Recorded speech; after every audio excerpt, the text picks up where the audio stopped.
Good afternoon, everybody. It's news time.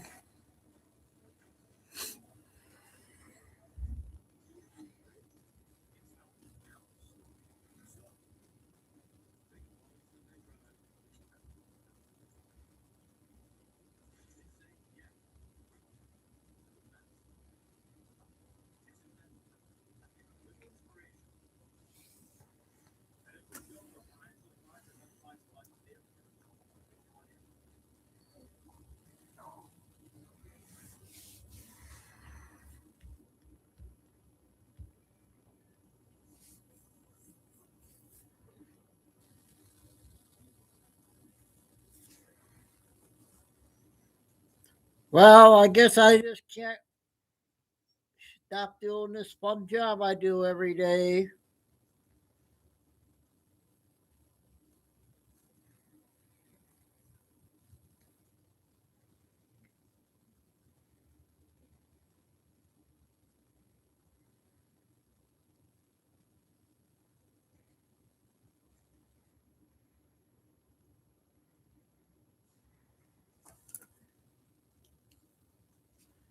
It's a fun job. Someone's got to do it. Oh, it's a chosen one.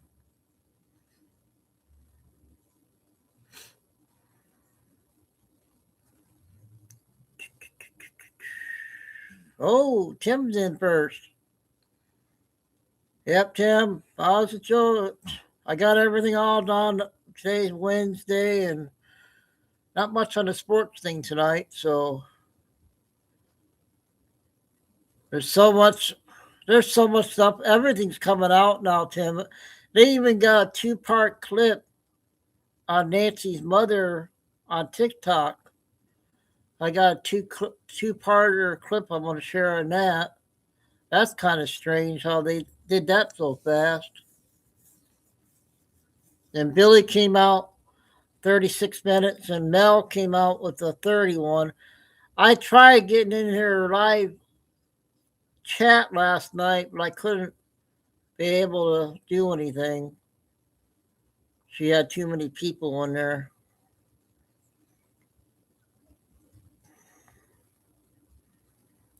So I know this is people getting ready to get off work here soon, and then we'll be doing two shows again.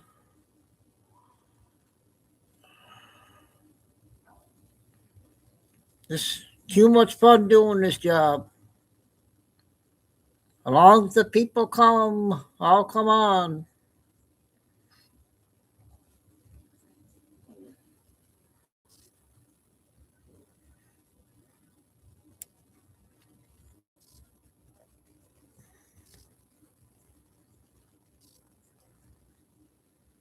So we'll wait a few minutes here.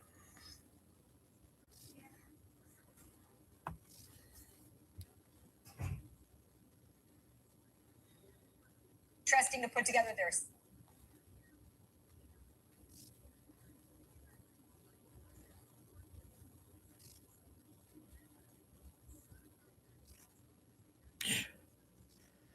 Just found another video.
All right.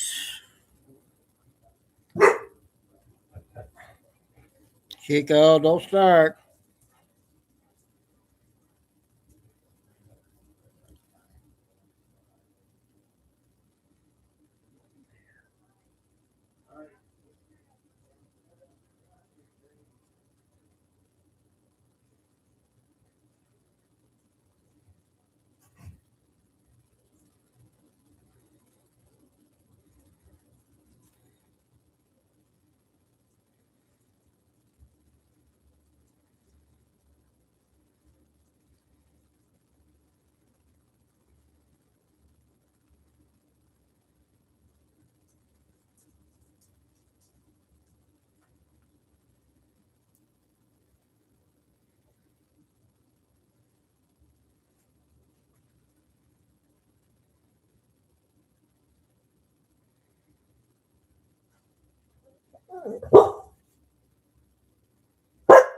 What?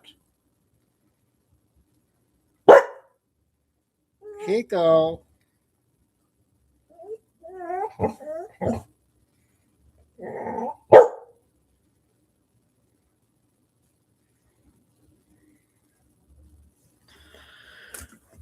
Oh, get up here. Come on. Come on. Up, up.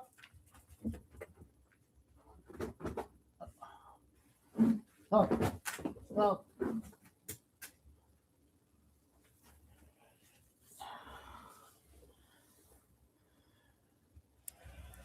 Oh, they got the Federal Reserve rate decision coming up here today, I guess. Tim, you're the only one to chat right now. So we're going to, Chico, don't start. The first two is going to be Crockett's security. Oh, stop.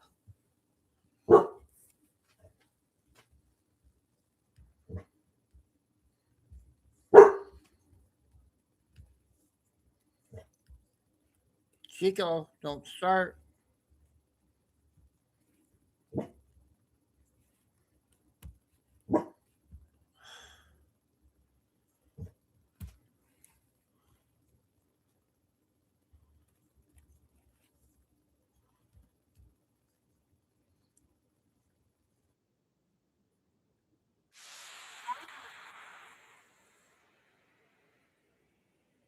And get you every. And check this out now. This is a bit of a stunner, a violent and deadly outcome for a member of Jasmine Crockett's team. A member of her security detail shot to death during a SWAT standoff in Dallas. For details, Brooke Taylor runs that down now in Texas. Brooke, what happened? Hi, Bill. That's right. Sources say this longtime security guard of Congresswoman Jasmine Crockett was killed in a SWAT standoff here in Dallas earlier this week. So sources say that he was under investigation for impersonating a police officer. On Thursday, officers followed him into a parking garage where police say he barricaded himself in his car before he was forced out by tear gas and then pulled a gun on officers. Well, sources say the man, 39-year-old Diamond Mazer Robinson, went by the alias Mike King. He had a lengthy rap sheet with arrests as far back as 2010. He's been in and out of jail for theft charges and violating probation, raising questions about how he was able to obtain this high-level security position for a sitting member of Congress. Now, on election night right here, King was seen by Congresswoman Crockett's side. She lost the Democratic nomination for the Texas Senate seat to State Representative James Tallarico. And officials also say that he was running a side business where he was placing officers in off-duty jobs and was also driving in this replica undercover police car. We've reached out to Crockett's office to comment on all of this, but we have not heard back, Bill. Wow. Okay, more to come on that, Brooke. Thanks, Brooke Taylor, live in Dallas. Thank you. Be sure to like and subscribe for all the Fox News latest. Okay, that's the first one. Fine Eagle's going to stop in for a minute, put the disclaimer on.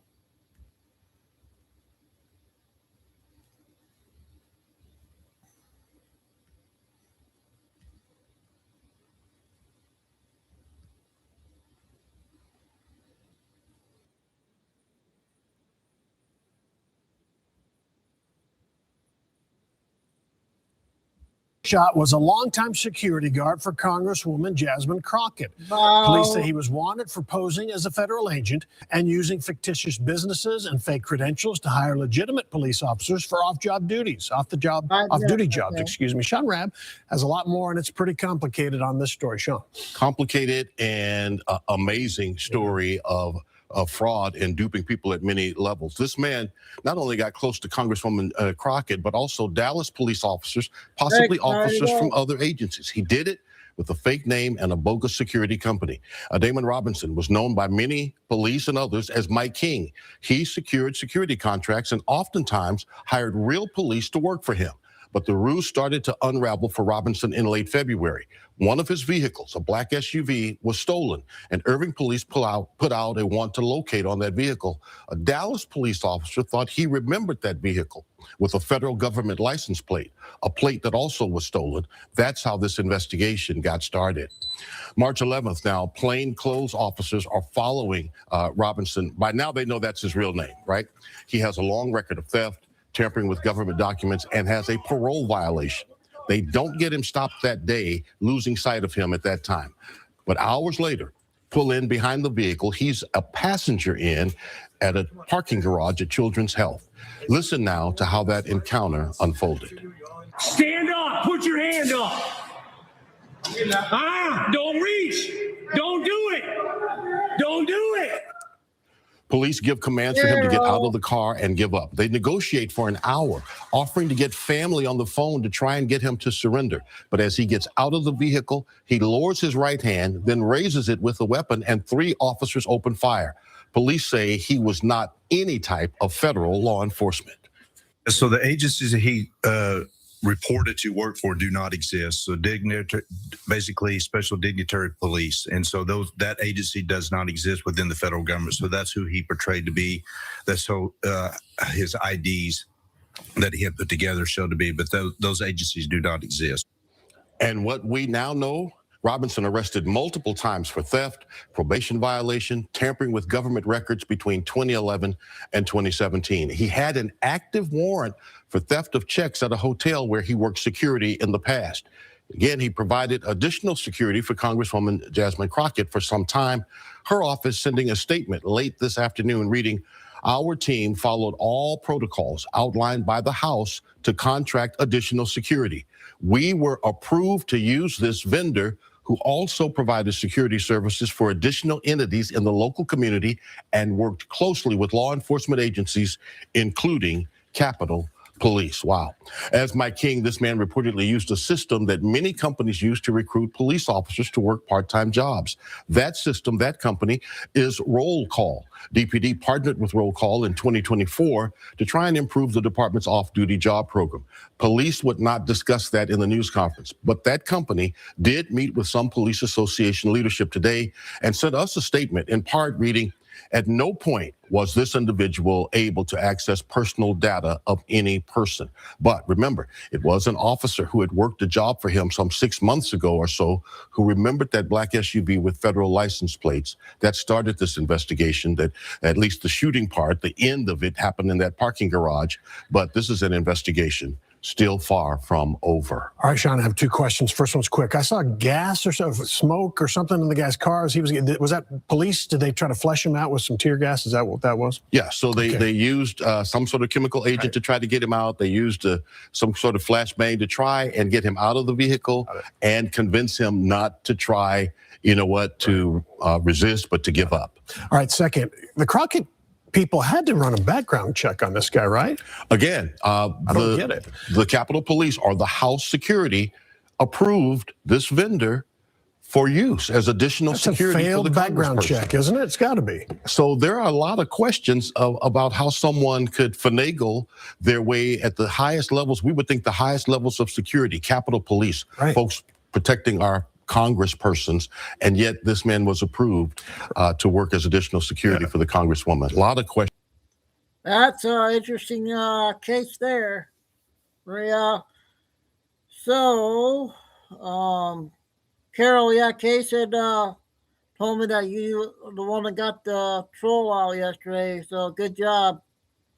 See, you should be you're doing good. Good job. And Maria, Fire. So yeah, I got everything all done. Not much going on tonight, so I'll probably be doing 2 shows.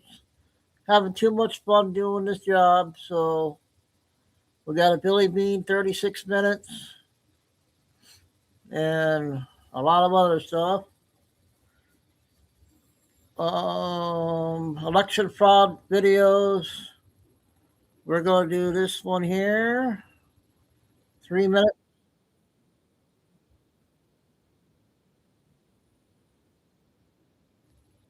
Business in the basement of a factory over 30 years ago. We had no heat and no air conditioning.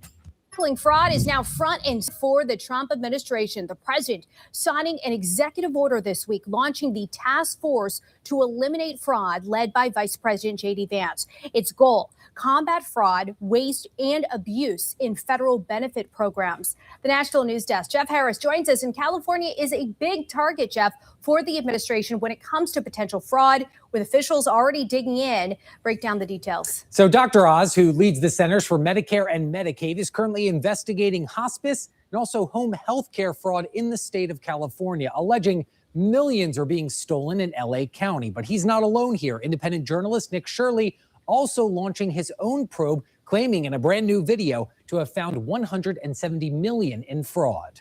On Monday, President Trump signing an executive order to establish the task force to eliminate fraud, saying every state will be held accountable. It seems that it's usually in blue states. If it's in a red state, we're going there too. But it seems that it's heavily Democrat. Led by Vice President J.D. Vance, the task force aiming to coordinate a government-wide strategy to do 2 things. Stop the fraud in the American taxpayer and make sure that the benefits that ought by right go to American citizens go to American citizens and not to fraudsters. One state the administration is already circling is California. Dr. Oz, who leads the Centers for Medicare and Medicaid, claiming earlier this year a preliminary audit found billions in federal Medicaid funds were allegedly misspent by the state on health care for undocumented immigrants. In California alone, we already have $1.3 billion that they're actually paying us back on because they know they're ripping off the federal taxpayer. And just last week, Oz also responding to a CBS News examination of federal data that found over 700 of the roughly 1,800 hospices in Los Angeles County trigger multiple red flags for fraud as defined by the state. To take half the hospices in California, the ones that are illegitimate, based on the criteria we've been discussing today, and take away their ability to bill us. But state officials telling CBS it's far from true that California is not engaging in good faith with the federal government. Newsom saying in January, the state is taking a proactive approach. 2021, we did a moratorium on new hospice program. 280 we shuttered. We've been after this for years and years and years. Meanwhile, independent journalist Nick Shirley also switching gears from Minnesota to California. This is the sound of hospice money. Shirley posting this video on social media, claiming to have uncovered over $170 million in fraud in the state's hospice and daycare systems. The last few visits from the state have said that they have 39 enrolled. And right now we're seeing about 5 children. Sinclair's Full Measure also recently sitting down with multiple whistleblowers in Minnesota, one of whom worked within the state's Department of Human Services. She says prior to the recent widespread alleged fraud, she faced retaliation after refusing to approve problematic contracts that totaled over $1 million in taxpayer dollars. You were immediately targeted and you were the bad employee. And from that point on, there was nothing you could do. Now, the new fraud task force put together by the White House does include senior officials from multiple different departments like Treasury and Health and Human Services. Officials must also meet deadlines. For example, within the first 30 days, each agency must identify the programs most susceptible to fraud and suggest preventative measures. Reporting for the National News Desk, I'm Jeff Harris.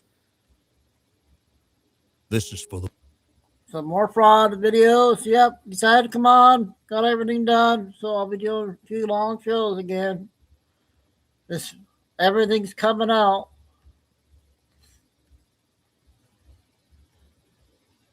So this photo here.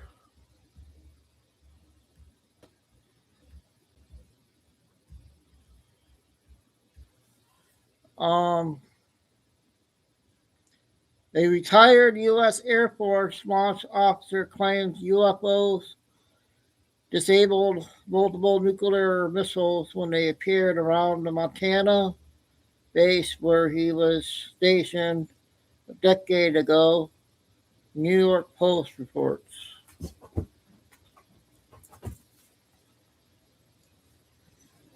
So that photo was interesting.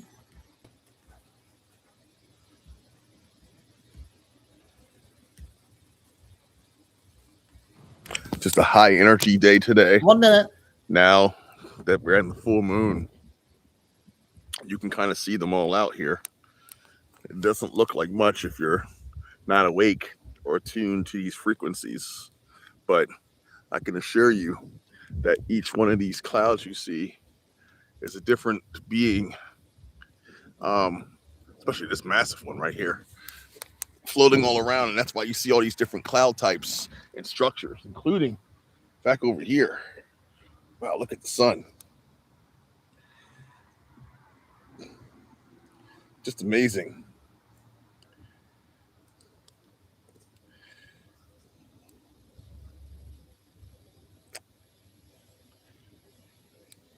Usually right before the full moon, they come out like this.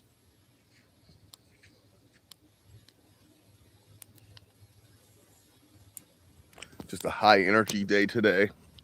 Now that we're in the full moon, you can kind of see them all out here.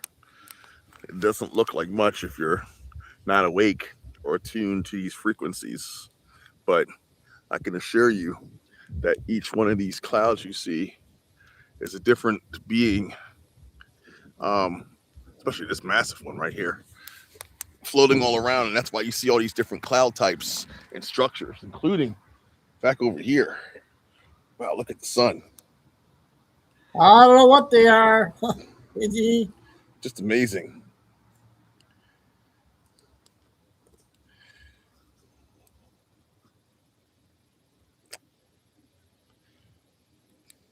Usually right before the full moon, they come out like this. So that was interesting.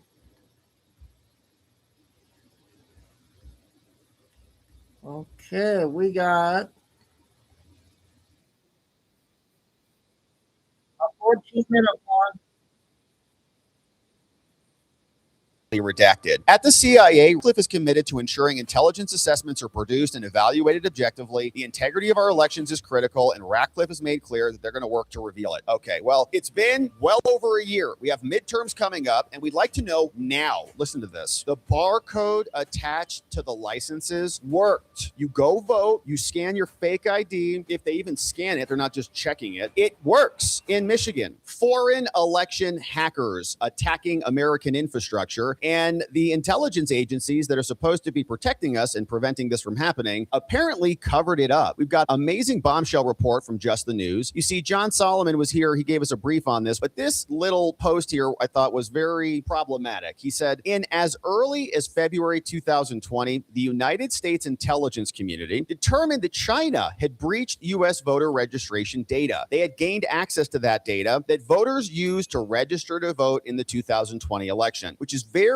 interesting news because they told us the 2020 election was essentially perfect, that nothing went wrong there, and that anybody who had any questions about what happened was a conspiracy theorist. And of course, accessing voter registration data, you might say, well, so what? Of course, the voter registration data, we have a big battle over whether that can be turned over to the federal government from many of the states who monitor and maintain these lists. But they, of course, do not want to hand that over to the federal government, but apparently they are so insecure that the Chinese can just walk right in and take it. So we've got this newly declassified report, or rather, it's not that newly declassified. It just hasn't gotten a lot of attention yet. You can see tons of redactions inside. And the backstory over here from Just the News says that our U.S. intel community kept this all secret from us, which seems a little bit opposed to democracy. Shouldn't we actually know what's happening with our systems of governance? If we're supposed to trust our systems of governance, they should be telling us these things, not redacting it into oblivion and not keeping it under seal. John Solomon is going to explain to us that the Biden administration was the administration that unsealed these things and made this public, whereas the Trump administration so far has not done that as far as we can tell. So we know that they're working on it. We know Tulsi Gabbard and others have been investigating this for some time. Tulsi Gabbard even showed up out there in Fulton County. But it's not just the registration lists, because we've also seen these reports that apparently tens of thousands of fake IDs have come in. So think about the hypothetical where the Chinese get in, they access all the voter registration data, and then they create fake IDs from that data and then go cast ballots in certain locations with tens of thousands of counterfeit U.S. driver's licenses. So even if you have voter ID laws, the Chinese might be stealing the registration data and then creating fake IDs that are in alignment with that registration data, and then people casting ballots, people casting votes that are by all ability to verify legitimate because the IDs match the voter registration data. So it is a shocking report. Of course, a lot of these reports about the fake IDs came out right around the same time in 2020. But here's a little bit of an explanation from Just the News on how they got these documents, and then we'll zoom in for further detail. And today we have a bombshell, something that has been kept from you for nearly 6 years. In as early as February of 2020, the United States Intelligence Community determined that China had breached U.S. voter registration data, had gained access to the data that voters used to register to vote in the 2020 election. Now remember, we've been told time and time again there were no foreign interferences in the 2020 election. Conspiracy. But the U.S. intelligence community absolutely concluded that China had done this. They had several reports involving several states. Now, we don't know this yet because anyone in the Trump administration has declassified that information. They may soon do so. We've asked them to, and I believe they're honestly working on it. We know this because we were able to get a document that was declassified by the Biden administration that referred to these findings in April of 2020. It is a National Intelligence Council memo. You go over to justthenews.com right now. The story just moved a few minutes ago. You can download that document and read it yourself. Page 3, paragraph 2, a single sentence that says that China began accessing voter registration data and analyzing American public opinion in the 2020 election. Now, we have several intelligence officials confirming that this has been covered up for years. The only person ever to refer to it was the current CIA director, then the director of national intelligence under President Trump in 2020, who made reference to China's extensive intrusions on the 2020 election, accusing the CIA at the time of not paying enough attention to it. Now, he's the director of the CIA, John Ratcliffe is, but you will see all of the data. There are memos, interviews, open source intelligence that would guide you to all of the facts, all on the record. It is a pretty big story. Go check it out at justthenews.com. Why does it take a Joe Biden administration official to release these documents? And when they are released, they're heavily redacted. The current CIA, John Ratcliffe, the current DOJ, Pam Bondi, Kash Patel, the rest of them could easily unredact all of this and publish it for all of us to see. Why are they not doing that when a lot of this weaponization and hack attempts were evidently in an effort to stop the president? We all have been screaming about rigged elections in 2020 for a long time. We got called conspiracy theorists. People went to jail for it. People got prosecuted for it and are still suffering the consequences to their law licenses, to their families, and it's been a never-ending saga. Here's some more on this. The United States was furious when we learned that Britain, the UK, had their elections hacked, but didn't say much about it when it was our election, saying the United States expressed outrage when Great Britain revealed 2 years ago that its databases were also hacked by China. It was a global scandal. But the United States, our intelligence communities and agencies, they harbored its own secret at the time. They knew that since 2020, Beijing also gained access to American voter registration data. And then you parlay that with a bunch of fake registrations or actually IDs that then can be in turn used to go vote. Even if they're checking IDs, it's just a fake ID. And we're going to learn that they can't tell the difference between many of these IDs. A former NIC officer called Christopher Porter told Just the News, he said, "We knew by April 2020 that Chinese intelligence had voter registration data from multiple states, and they were analyzing it with an eye towards the 2020 election." Amazing. But the CIA and people like John Brennan and all of their acolytes, they blocked it. They blocked any efforts to inform President Trump about it, and later stopped many of these reports from being made available to Congress, of course. And who was that at the time? Was that Mike Pompeo in there? During the Biden administration, this person said, "When I raised concerns about the legal requirement to share these and other reports with congressional oversight, they changed my job and they excluded me from elections, and then they fired me." Gabbard's team now at DNI was briefed on China's access to this data and is working to declassify raw reports for potential public dissemination. Other CIA officials officials told Just the News they are working on answers to questions that were submitted by Just the News, including the number of states that might be impacted and whether the states were even informed. Ratcliffe is uniquely versed on this issue. He wrote a report at the end of 2020 as Trump's then director of national intelligence, siding with Porter, suggesting China was more involved in trying to influence the election than the U.S. spy agencies were even willing to admit. Ratcliffe was among the first to raise alarms about these efforts. While serving as DNI, he publicly held the intelligence community accountable following the foreign threats back in 2020. He cited inconsistencies, violations of analytic tradecraft standards, and an assessment that failed to fully reflect the scope of China's election influence activities relative to Russia. They lectured us for years back in 2016 that the Russians who bought $100,000 worth of Facebook ads that had virtually no impact, no engagement online, very little impressions in terms of reach. They said that that was a rigging of the election. Then China comes around. It is stolen for Joe Biden. He gets 81 million votes as he's campaigning from his little circles on the lawns and his basement, and they don't tell us about it? At the CIA, Ratcliffe is committed to ensuring intelligence assessments are produced and evaluated objectively. The integrity of our elections is critical, and Ratcliffe has made clear that they're going to work to reveal it. Okay, well, it's been well over a year. We have midterms coming up, and we'd like to know now. The revelation of Chinese access to U.S. voter data comes as senators are now set to debate the Save America Act. And if it is this extensive, the Save America Act, what's it going to do? You have to show ID and prove you're a citizen? You're going to go show a poll worker a fake ID, as we're going to get to, that was imported from China. They're going to say, oh, perfect, great job. You're okay. You go vote. And it's a fake vote. A top priority for Trump, it would impose citizen checks and IDs for voters. Great. We have tens of thousands of fake IDs that have come in, over 19,000 in this instance alone, and they cannot catch them. So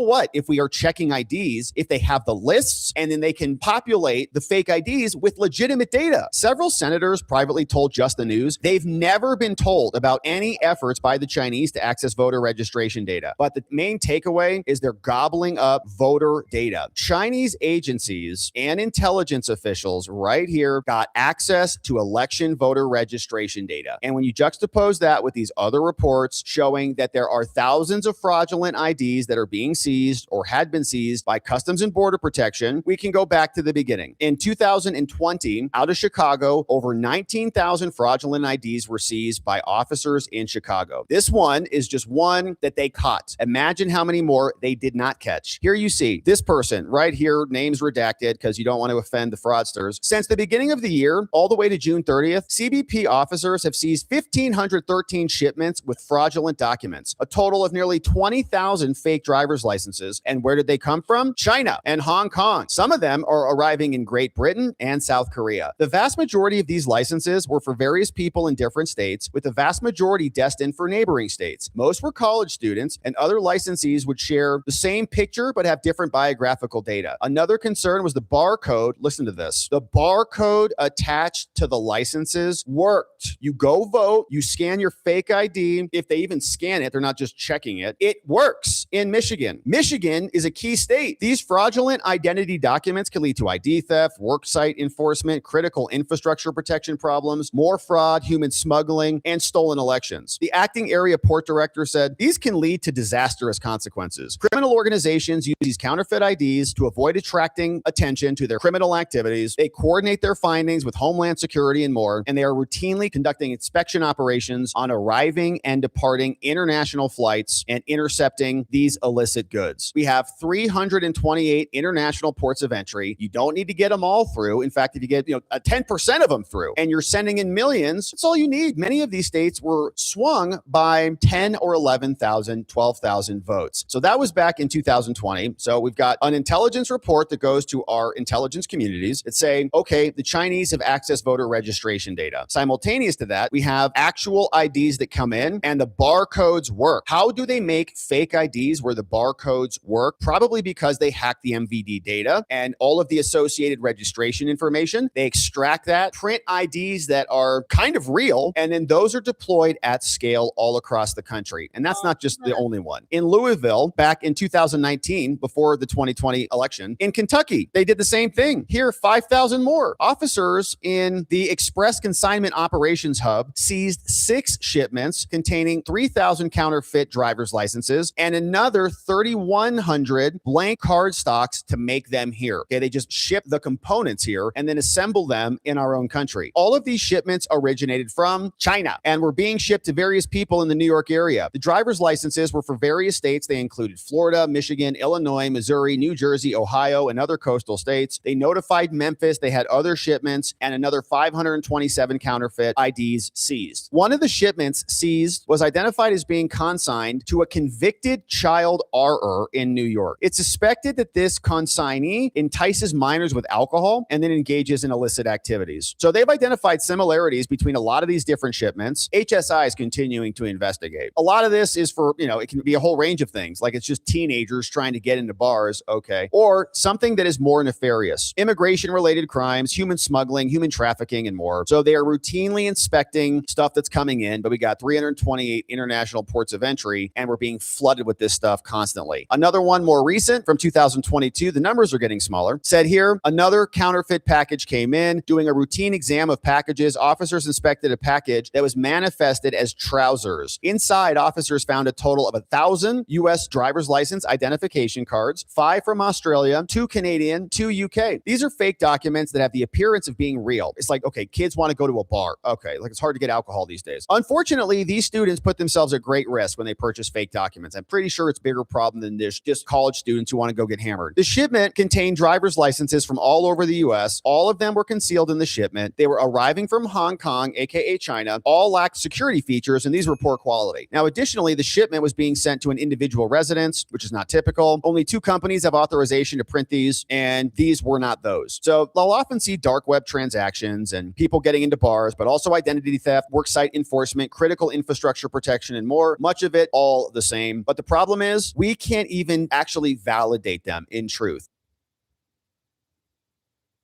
Okay. Hello, Senator Mullen. Thank you for coming in today. So,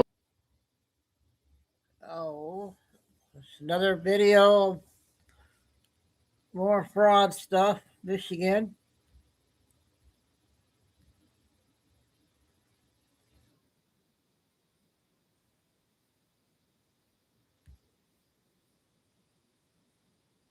Local experts do your taxes with 100% accuracy. Joe Kent. Now, he is a failed Republican congressional candidate twice. Joe Kent pushed the analysts to make changes to protect his boss and the president from being attacked. Mark Warner of the Senate Intelligence Committee put out a statement yesterday that says the Senate should immediately halt consideration of Mr. Kent's nomination to lead that agency. I would agree with the senator. Okay, the Democrats, all the media, they used to hate him. They smeared him as an extremist who hung around with Nazi sympathizers. But now, well, Joe Kent is the liberal darling du jour, and it's all because he's turning on Donald Trump. Now, the former head of the National Counterterrorism Center is resigning over the Iran war. He wrote in a very huffy letter, Iran posed no imminent threat to our nation, and it is clear that we started this war due to pressure from Israel and its powerful American lobby. So now he went from being an extremist kook to suddenly credible. He's reasonable. This one is... No, he's just useful to the left. Mr. Kent writing this sort of sentence that'll live on forever when the history of this chapter is written, and the chapter on the war in Iran is written. We need experts who stand up, speak out, and I commend Joe Kent for resigning because it's important that the public knows that the justification for going to this war was a lie. Here to react, Dan Bongino, Fox News contributor, former deputy director of the FBI. All right, Dan. Now, we've seen this before, right? And it's usually people who are really have gone hard left on everything. George Conway, Liz Cheney, John Bolton, John Kasich. The list goes on and on. You turn on Donald Trump, and they embrace you for a time. Yeah, this is the whose ox is gored effect. I mean, I've seen it with me during, my tenure in the administration, where they'll pick some right-wing radio host or podcaster they hate, who they call the conspiracy theorist or a nut job. And the minute he says something against someone they hate, Donald Trump or in my case, me, they'll be like respected voice in the conservative movement. They do this all the time. You're going to see this with Joe Kent in the coming days. Listen, Joe's decorated history of service is beyond reproach, and his sacrifice with his family is just unspeakable. I don't even like to think about His it. wife, who passed, however, who was killed. Yeah, I mean, her name is emblazoned on a plaque in a facility I can't really talk about. And when you read the story there, it's a tough story to read. But, again, as I've said with other, the sacrifice is beyond reproach. That doesn't mean that this current opinion is any more fact-based, because it's not. I'm really sorry, Laura. I mean, I read probably a lot more intelligence than he did, because they don't have a law enforcement function, the National Counterterrorism Center. They're an analytical clearinghouse. They're valuable. However, I had access to just about everything. And how you could come to the conclusion that the Israelis did it and there was no imminent threat here? Really? What about the anti-ship ballistic missiles, the drone program, 440 kilograms of 60% enriched nuclear material, their constant death to America chants? I mean, that's called evidence. In some limited circles, we call that, a clue. I mean, I don't know at what point you thought this wasn't an imminent threat after you've read a lot of the stuff I read.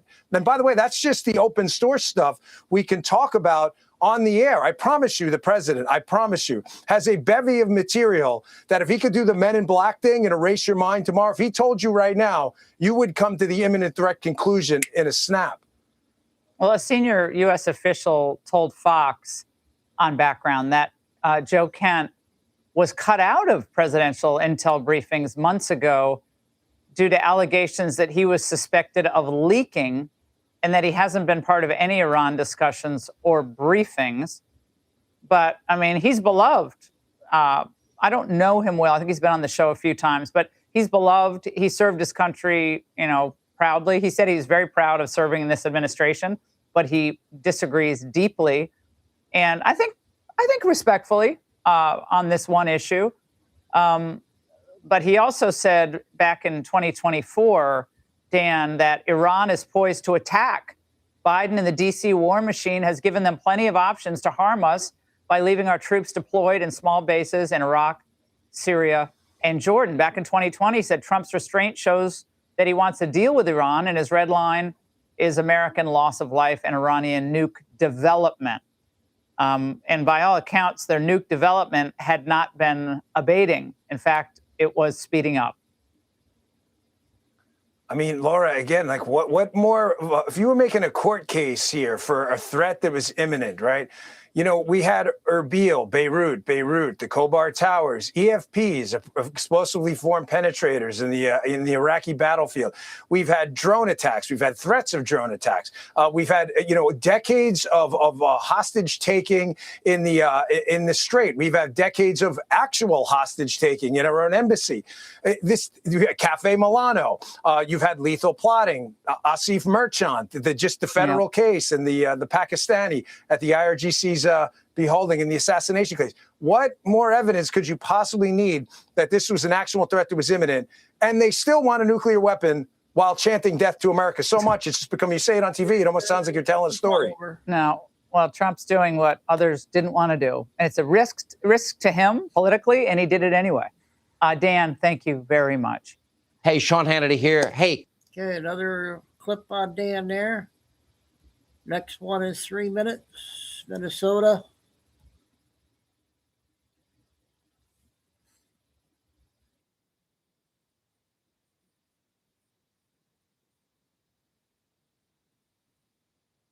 Players get more for their money, with more chances and more thrills. Calling all thrillionaires. FanDuel Casino. Fraud in Minnesota. Backlight this morning following the release of a new report from the legislative auditor. Our Bill Keller joins us now live from St. Paul with details for us this morning. And Bill, what did this report reveal? Good morning to you. Good morning, Tom. Well, at the heart of the issue is really whether or not the Department of Human Services failed to properly investigate allegations of kickbacks. Back in 2024, the Office of the Legislative Auditor received a complaint about a DHS program. That program provides early intervention for those with autism spectrum disorder. The complaint details cases in which some medical assistance providers had offered kickbacks to parents and families in exchange for patient referrals. But in most cases, they found the complaints were closed out, without sanctions ever being taken against the providers because DHS said it lacked the legal authority to address allegations. They cited an administrative rule that for decades contained an error in the definition of the word fraud. The legislative auditor now recommending that DHS amend its definition of fraud to clearly include kickbacks. Otherwise, the legislature will have to take action to resolve the issue.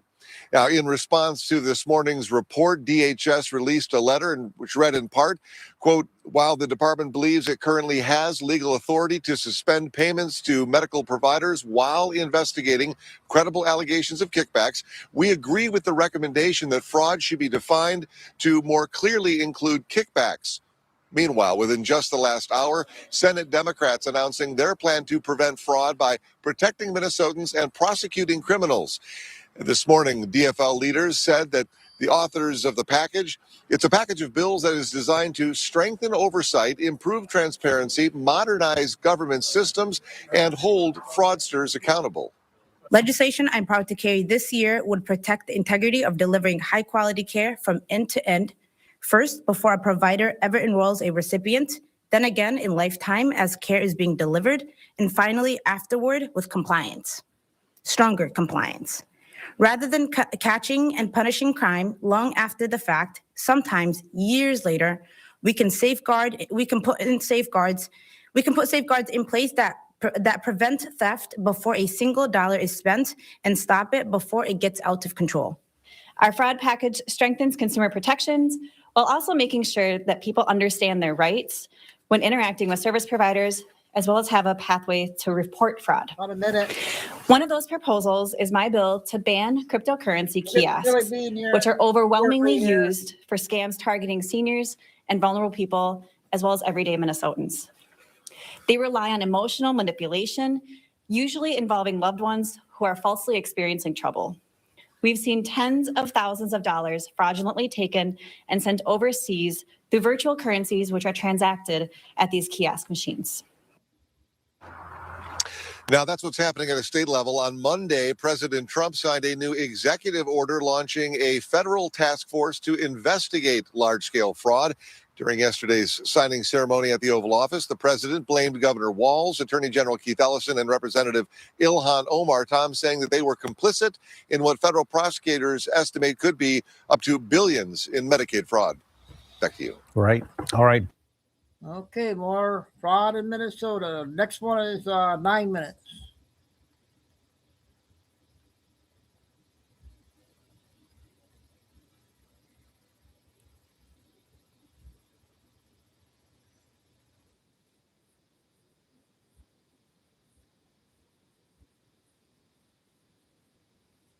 Funded benefits. The policy blocks purchases of things like candy, soda, and energy drinks through the SNAP program. The Trump administration says if taxpayers are footing the food bill, then junk shouldn't be on the menu. Steve Forbes, what do you say? Well, as one who has an affection for junk food, I don't believe taxpayers should support my habit or of anyone else. And the old saying, he who has the gold makes the rules. He who's providing the food makes the rules on what you can buy with that food. It doesn't prevent you from going out and buying this other stuff. It just means the taxpayer isn't going to pay for it. Right. I think it's quite a presumption. What do you guys when think we of used this to have one? courts that functioned and made decisions quickly, this would have been thrown out as soon as it arrived. But About now it'll take months and months and a lot of lawyers' fees. What's funny to me, Jackie, is we call it SNAP. We need to be reminded that is the Supplemental Nutrition Assistance Program. It's not free food for everyone. It's supplemental nutrition. So if you need nutrition and you need to supplement help in terms of buying that, that's really what this is for. Yes, thank you for saying that, because I think that's the most important part that people forget. And I don't take sort of a libertarian view on this, where you should be able to use your SNAP benefits to buy anything you want and that it's up to the consumer to make those choices. As you said, Taylor, if you need that kind of help, you need nutritional help, the government is offering it to you, but then it needs to be good nutrition. We're talking about taking soda, energy drinks, and candy off of the docket here. Those are not fundamental. Those are are supplementary, like, those are the extras, those are the treats. It's not your meat and vegetables, and fruit. So I think that's important to note. But what I find interesting about the suit that's being brought here specifically is that the plaintiff is claiming that her daughter has a restrictive food intake disorder and that she can only consume safely certain types of food. Presumably in this lawsuit, she's claiming that the kinds of foods that she would want wouldn't be available to her any longer because of these restrictions. And so I find it difficult to believe if a person has this kind of disorder that energy drinks, soda, and candy would be what you would be feeding them. I would have to really dig into it more to understand what they're claiming. But it seems to me like a little bit of a stretch. And so I'm curious to see how this plays out in court and what ends up happening. Maybe a 6-year-old wrote that suit. I want candy. Yeah, I need the candy to live, Mama. But Dagan, but what if someone comes in and says, the next administration, they want to define what food is. They say, oh no, you said you can't use it towards food and candy. Now we're going to change it because the science says this. So we all learned during COVID, the science has interesting definitions.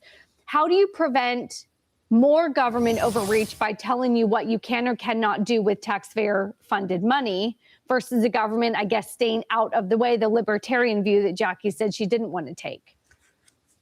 The procedure needs to be changed. The process with which you change the dietary guidelines that SNAP must follow needs to be changed. And that's what the argument is in this lawsuit. It involves just 5 states, Colorado, Iowa, Nebraska, Tennessee, and West Virginia. So there were 22 states that were granted waivers by the Department of Agriculture that would allowing them to bar participants from using the benefits to buy the candies and the sodas, prepared desserts, and the like. The lawsuit argues that it essentially does not follow the correct path, that the administration did not have the authority. There's a passage in the Food and Nutrition Act which allows SNAP to develop pilot programs to test changes that would, quote, increase the efficiency of SNAP and improve the delivery of benefits.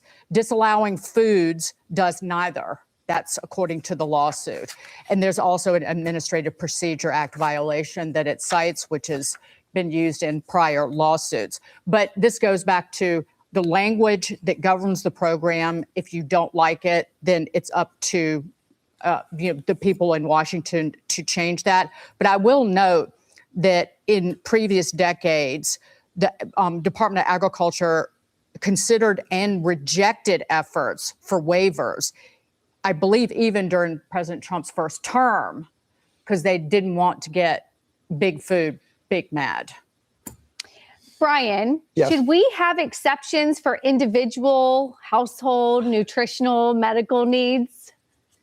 I guess so. I don't know. I don't know what this disorder is. I'm not a doctor. It's called ARFID. I don't know what it is. I know what it is. Okay, you know what it is. That's fine. Maybe you should have an exception for it. But I note that this is like the people who are coordinating this is the National Center for Law and Economic Justice, kind of a leftiest outlet that for decades has been fighting to make the welfare state bigger. Like that's what they do. And I just think they're trying to make it impossible to shrink government. I just think all these outfits exist so that you can never shrink it. As soon as you try to a little bit, they say, no, but what about this? And so we're going to create this right that you have access to all these things. And the thing standing in the way, in my view, of like getting back to constitutional democratic governance in this country is this constellation of nonprofits that are all kind of way on one side of the political aisle, and they just are going to fight everything. There maybe should be some exception for this. I don't know, but I want to just go back to what you said. Like this was not meant to be the thing. How many millions of Americans are on SNAP right now? It's grown like exponentially, right? Are we in the 40, 50 million range? And we're the richest country in the world. And do you remember under Obama how much time they spent? They're like, hey, we want to give you instructions for how to sign up for this. It was get people in, get people in, get people in, because it grows the bureaucracy. And it's those same bureaucrats, by the way, who wrote the arcane rules that make it impossible to change these things. So it looks like, we got to be nice. We just need an exception. But the truth is, these guys are trying to fight to make sure the deep state never shrinks, one lawsuit at a time, and this is part of that. An utter lack of common sense. Yes. The way they twist words. Oh, no, you need another act of Congress. No, you don't. You need courts that are willing to make judgments instead of punting on these things and throwing them out. And how about charging when you file one of these silly suits, charge them some money. But also this gets the big shortcoming of DOJ is they didn't go into the particulars of where this money actually goes and what it does. And that's what I hope they follow through on in every department. Where does the money actually go? And we found out it goes around and round and round, but not to the people who are supposed to be helped. And by the way, that ARFID is a mental illness. It's not it's not a GI disorder. It's in the Diagnostic and Statistical Manual, the DSM-5. It's an avoidant and restrictive food intake disorder. So if some kid is suffering from a mental illness related to eating, like bulimia or anorexia, I'm sure that they could get a waiver. That's not what this is about. This is about power to the left. Brian, you're too nice. I was even thinking no exceptions. Just cut the junk food and deal with it. Can I just say one more thing? Also, if you make the program very basic and people can't get these extras, and I'm not talking about this case specifically, it might incentivize people who do want those extras to, maybe work a little harder and get off the program. It may be possible for some and not others, but ultimately we provide the help, right? But it's not supposed to be forever. It's single, but we're going to share it. Okay, an update on the food stamp fight. 2 more short ones, and then we'll do Billy Bean. I think it's 36 minutes.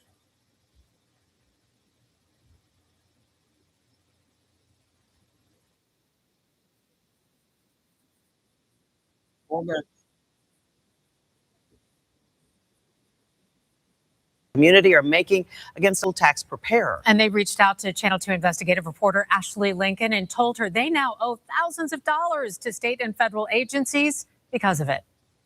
I checked with the federal government and learned the company doesn't appear to have the proper credentials on file, something these customers say they wish they would have known before trusting this business with their money. That's evil. That's wicked. It's very sad, and it also hurts my trust in small businesses. These taxpayers say they question the credibility of Whitland Tax Service, owned by Jahia King. When we go to a tax preparer, we're asking you to do things on our behalf. Channel 2 first reported on complaints last year after Donna Hines says she paid $15,000 for her 93-year-old mother's taxes. Every month, she would have $1,000 withdrawn from my account. Hines filed this police report alleging that money went directly to King and her husband and not the IRS. I sat down with her again last month. Her mother has since passed away, but Hines says she's still fighting to clear thousands in tax debt for returns she says was never filed. If I had paid it on time, it would have been about $6,500. It is now $28,000. I went back to her to do 2024. This customer asked not to be identified for safety reasons. She says King told her tax returns from 2020, 2021, and 2022 needed to be corrected, promising a large refund. So collectively, it would probably be about almost $40,000. Does that sound realistic to you? It didn't. She says letters from the IRS started arriving with warnings of incomplete filings. They are submitted, but they're not complete. She hired a certified tax professional who discovered falsified COVID tax credits on her return. She says when she asked to receive her returns, they were heavily redacted. She said like my amended returns are like the Epstein files, so much redacted information. When I checked the IRS database, neither King nor her husband appeared to have a prepared tax identification number, a federal requirement for tax businesses. P-10s are issued by the IRS to tax preparers every year. Tax expert Shauna Pope. A legitimate tax preparer is going to review your files, review your income, ask questions, and not make any personal guarantees or promises. Customers say they can never reach King to question her, often told she's out of the office because she's sick, a claim they don't believe based on King's social media. Generational wealth, that's all I'm going to tell ya. Workers gave me that same explanation in 2025. Are you guys saying no comment? Hold on, please. Okay. When I called this month, it was more of the same.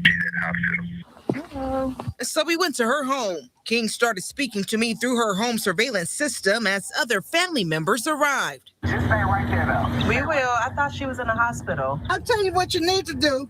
Yo, you need to leave the street. King's husband arrived, but didn't want to speak on camera and denied all allegations. As you know, when the IRS comes after their money, their penalties, etc., they come to the taxpayer, not the tax preparer. You're lying to the government. We have to sign off on what your lie is. And Pope says before hiring a tax preparer, customers should verify credentials, confirm the preparer's P10, avoid ghost preparers, and carefully review their return before signing. Now, the Kings deny all allegations. We did find there's one active investigation with South Fulton Police for theft by deception claims. We've also reached out to the IRS, which confirmed it's reviewing these allegations. At IHG Hotels and Resorts, you can explore the neighborhood. Okay. About tax investigation there. We got a 2-minute one and we'll get to Billy Bean.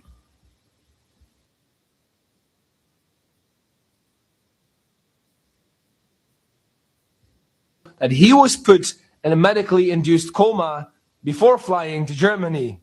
Well, let me tell you, what you're watching behind me are the flight details of the Wing of Zion, the aircraft for Bibi Netanyahu. But watch this. So the aircraft takes off from Tel Aviv. There we go, takes off. And then does this for about 4 hours. Why would the Wing of Zion be circling the coast for about 4 hours? Well, the only thing that comes to mind for me is they are here putting him in the medically induced coma and trying to stabilize him along with probably some other victims. So I went to ChatGPT and asked ChatGPT, hey, give me some more information about this plane. So I asked, what's the registration flight number of this plane? And ChatGPT went, 4X ISR, Wing of Zion. As you just saw in the video, same code. All right, let's keep going. I then asked, is there a hospital on board the plane, i.e. a hospital equipped well enough so you can stabilize someone and put them in a medically induced coma? Yep. Let's continue. What do you got? Let's have one more look. Right there, 4X ISR confirmed the Wing of Zion. But let's look at the flight path because he circles the coast of Gaza for about 4 hours-ish and then proceeds to go to Europe. So let's wait for him to fly to Europe. So after being stabilized inside the plane, he is then moved to Europe. Cyprus rejects him. They were like, you are not welcome here. He then flies to Greece, and Greece is like, no, Malacca, try Italy. We don't want you here, Malacca. Keep going. So they come to Italy. Italia. And Italia was like, no, ma che cazzo, fanculo, keep flying. Maybe France. No, France also, nope. Germany? Of course, Germany will accept the Nazi leader. Yeah. So he arrives in Berlin, where he then allegedly spent some time in hospital with his 6 fingers and eventually passed away, not only because of his injuries, but allegedly also because of negligence. Wow. 5 million views on that.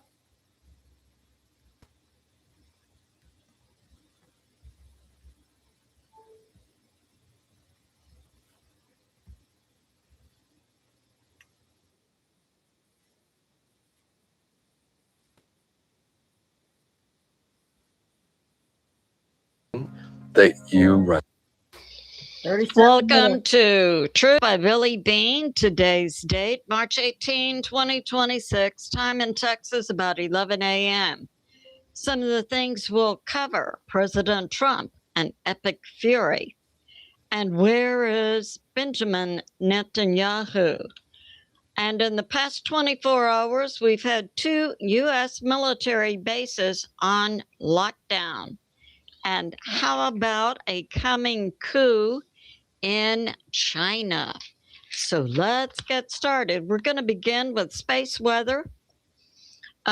We do know March 16, we had a M class 2.7 flare that did generate a CME that's going to impact the Earth March 19, tomorrow.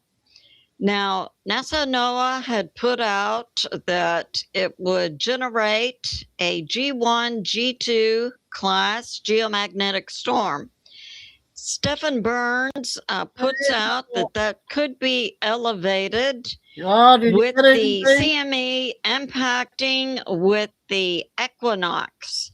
The equinox and the solstice occur 4 times on the Earth. That's a movement of the Earth in relation to the sun.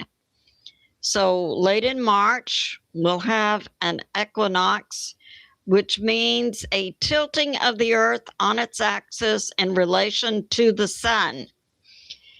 Stephen Burns believes this will juice up the CME and that it could go to a G3 or possibly higher. That's to occur March 19. So that's going on. Yeah, the equinox is a force multiplier. And we have this. We had last night. Now, we're hearing reports we had a meteor over the U.S., that it was several tons in weight. I haven't seen accurate sources yet who verify that the meteor was located on the ground and has accurately been measured. So we'll say we did have a meteor that was less than the size of a car, because NASA and NOAA can see asteroid and do track asteroids and meteors in the sky that are as big as a car or larger. And NASA and NOAA, it's coming out, do have the ability to then manipulate an incoming asteroid, a meteor, with a projectile from the Earth to alter its trajectory. So that's new information. So we did have a meteor seen in the sky. I've seen video over it. It came over Cleveland, Ohio, and the sonic boom was heard as far away as New York City. So that did happen. And we have this from a Patriot subscriber. Maybe the Ayatollah number 2 wants to move to Canada.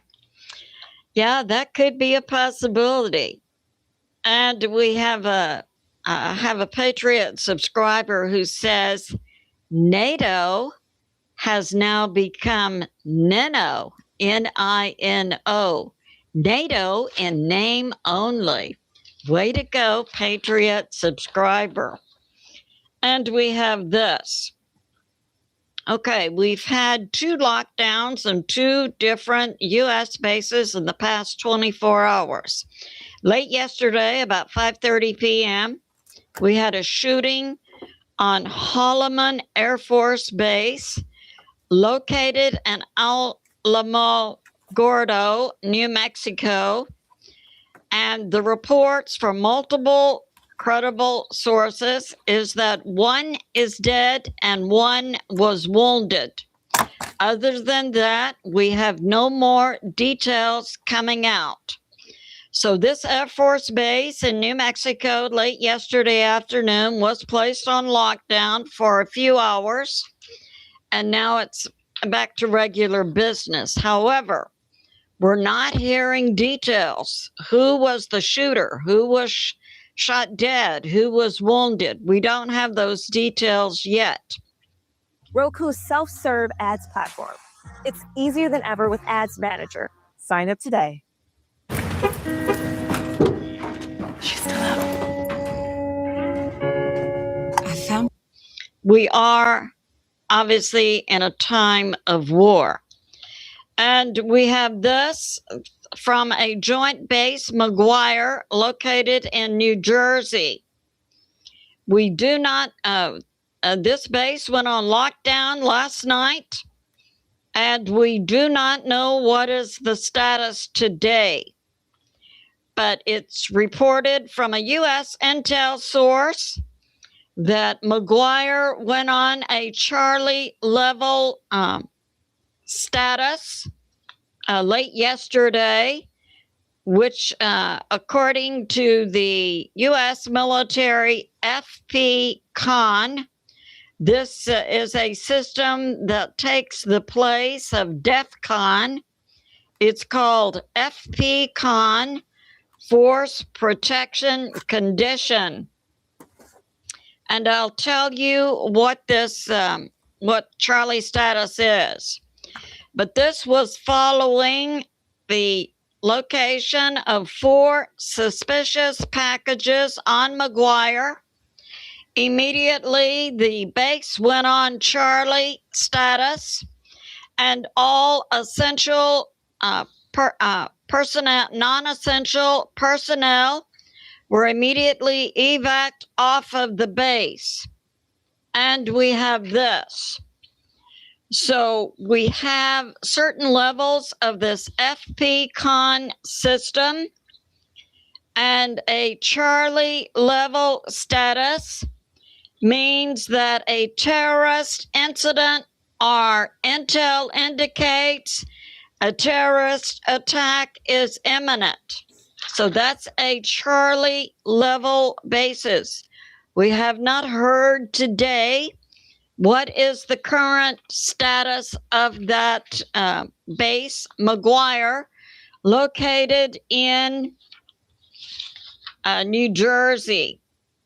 So we have now information about what is the FP-CON system that has taken the place of the DEFCON system.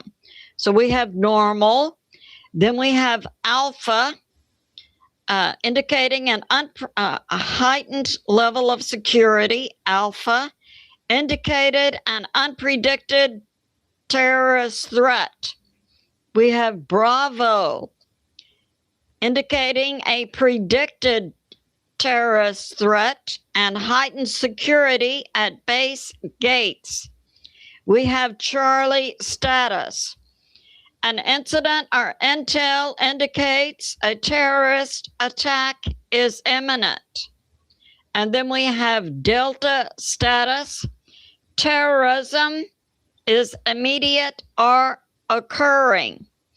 We also had last night U.S. embassies on a global basis given a security status upgrade by the U.S. State Department that all U.S. embassies globally are to be on heightened security. So that's going on, and we'll have to find out what's happening on McGuire today. And we have this. So we have U.S. intel presenting this information. I've put out in my previous recent videos that Benjamin Netanyahu, Ben Gvir, Smotrich, it appears we have reports that they were hit by some type of attack by Iran. Now, one report said they were all having dinner at Benjamin Netanyahu's home in Israel, which I didn't find believable. Israel is in a state of combat. I don't believe the government leaders would have been in a private home. It appears that Iran was able to make some type of hit on a bunker believed to be located either in Israel.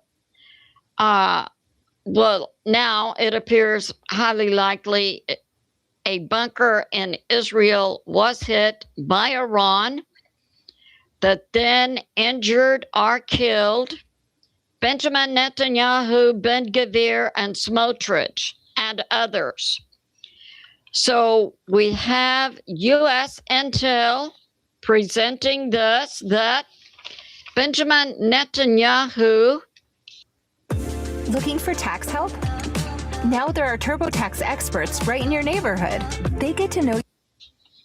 Was not present in the past 24 hours for an Israeli security meeting, and that has not been seen before. Benjamin Netanyahu always is present at the Israeli security meetings. In the past 24 hours, he was absent, and that he has been absent for the past 10 cabinet meetings. Now we have new information coming out from Israeli News Live, who has a contact in Israel and in Iran.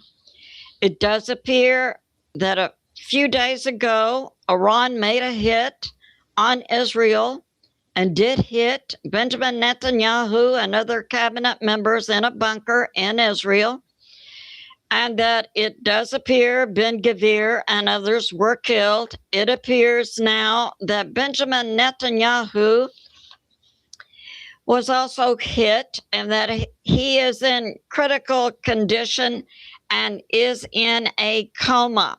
So that's going on. Also being confirmed is that Ayatollah number 2 was hit February 28.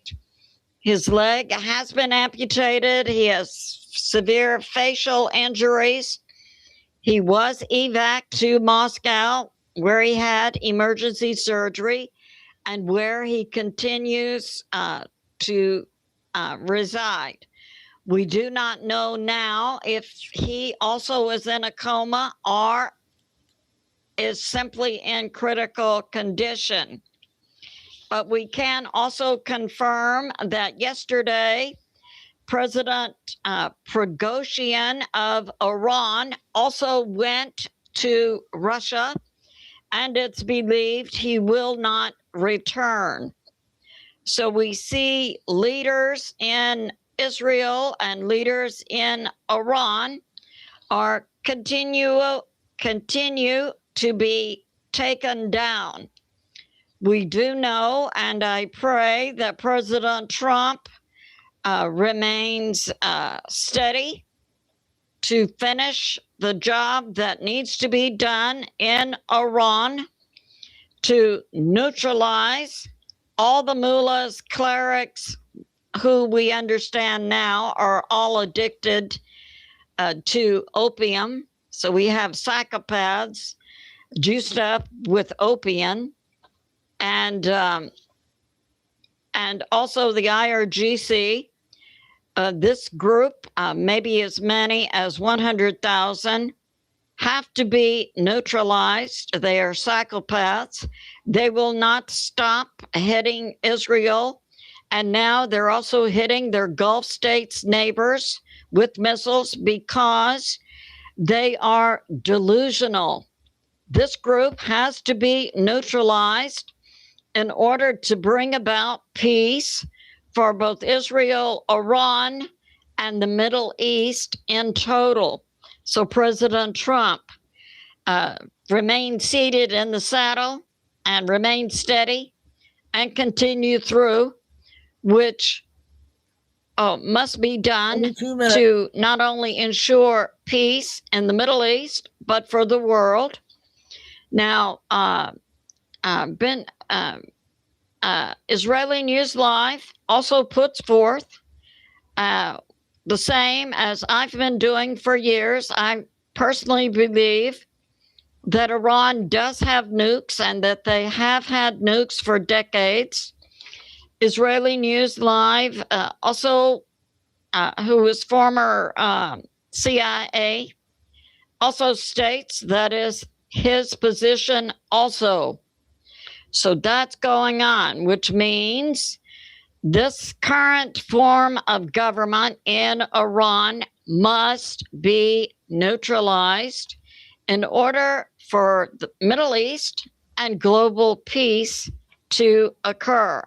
So that's going on. And we have this Chinese observer, Chinese intel, puts forth what I've put forth in previous videos, that it appears that Iran did have a plan. Many analysts now call this military plan a mosaic plan, where if the top leaders in Iran were taken out, that the IRGC commanders located in 31 provinces or states would begin hitting their enemies. Now, I believe this plan was put in place in 2007.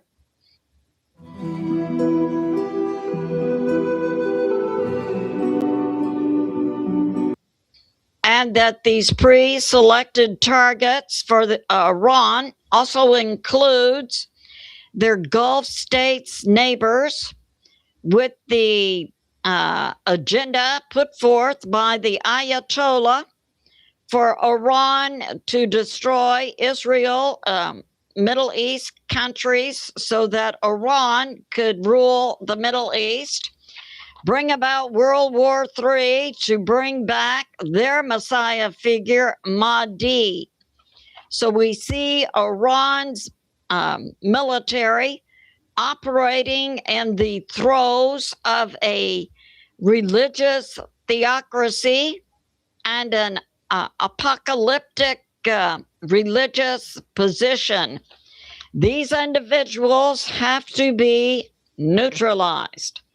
The U.S. now is gearing up, it appears, for a massive escalation on Iran to be in place within 7 to 10 days. We see President Trump also canceling his trip to China that was to occur March 31 to April 2, citing that the U.S. military is going to escalate its attack on Iran, as is Israel. And we know, as I put out in a previous video, Israel does not have a continuity of government plan. And I do not know what is their status. Now, it appears that Benjamin Netanyahu definitely is not able to fulfill his role as the prime minister. So what must happen is that the Israeli government, the Knesset, must select someone and vote that person in. But now I believe in Israel, in the Middle East, in the world, we are coming to grips with the fact that Benjamin Netanyahu may have passed away from yesterday. The information I'm putting out today about him being in a coma was true yesterday. So today we do know, we have multiple sources supporting the belief that Benjamin Netanyahu is not physically capable of fulfilling his role as Prime Minister of Israel. Now, I'm assuming, Ben Gvir, I believe, was the Minister of Defense. It's believed he was also killed, as was Smotrich, the Minister of Finance, and possibly others. We don't have names yet. But that is going on. And of course, we see Iran without its constitutional leader, the Ayatollah number 2, who also does not appear to be able to lead Iran. So that's going on. And we have this. We have from 2CTV yesterday in North London, there was and we believe these protests we see in the US, in London, in Italy, and other nations typically are not grassroots protests by a nation's citizens, but are deep state organized and paid protest. So there was in London an anti-Jew rapper named Bob Vylan who was holding a concert. And let me comment now on England. Why in the world are you allowing a concert to take place when you know the rapper is going to put forth hate speech? Ding dong. So at any rate, there was that, and then there were paid protesters, and we understand there were arrests, and 2CTV had a reporter there who was also arrested, but that happened last night. So that's going on. And we have this about Iran from Alexander Makuras, an UK-based journalist. Is the U.S. going to put boots on the ground to ground invade Iran? The moment I saw Relay and what it was capable of is the moment that I knew it was something good. It's really helped. I do not believe so. And we have in Iran, we had an Israel strike that took out Larijani. He was, for all intents and purposes, the top leader of Iran. He was taken out, as was a Basij leader, General G. Soleimani. The Basij arm of the IRGC is the group that machine guns down Iranian citizens in the streets. So that happened within the past 24 hours. So that's going on. And we have this, that we have the U.S. also putting in place, once the U.S. and Israel have brought about a regime change in Iran, a transitional government to be led by Reza Pahlavi. And Reza Pahlavi has also put together his cabinet with individuals from inside the U.S. and also from Iran to bring about a transition government in Iran. And one of his cabinet,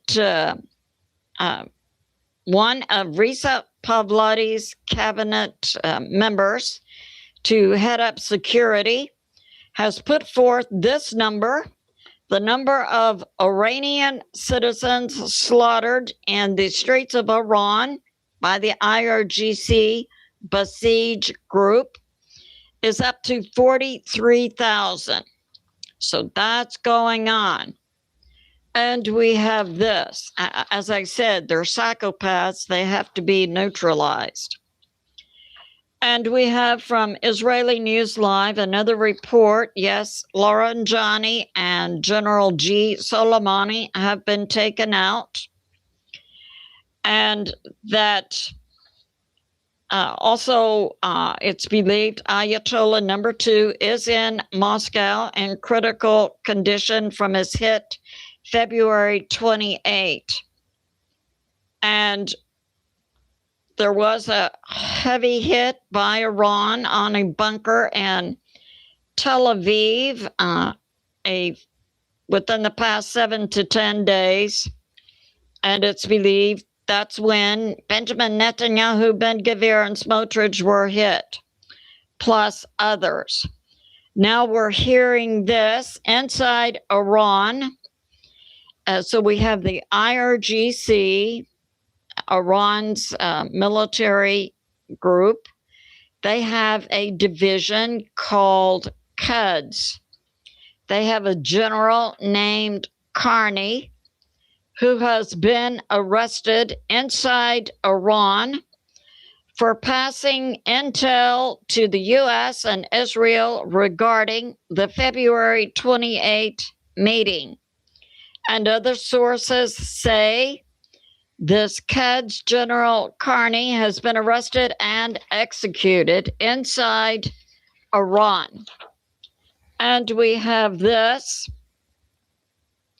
The U.S. is now surging 5,000 Marines, plus we're hearing from other sources, different divisions of the U.S. military. One group could be up to 20,000. There are also surging amphibious ships from Japan and South Korea, including the USS Tripoli. We do know that Laranjani and Soleimani were taken down in the past 24 hours inside Iran.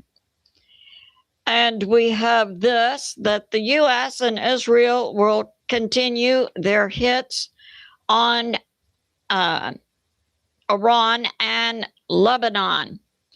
So that's going on. And President Trump, NATO in name only, President Trump sees that NATO will not help the U.S. when asked. In the future, I believe the U.S. should get out of NATO. So we have that going on. We've had a hit by Iran on its Gulf state neighbor Kuwait around its LNG facilities.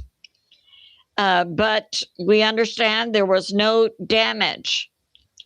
And we're hearing that ships now in the Strait of Hormuz are having to pass between two small islands close to the Iranian coast.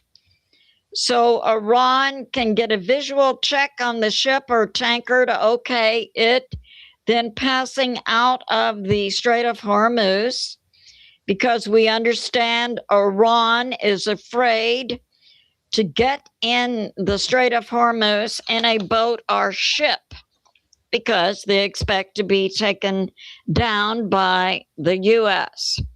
So that's going on.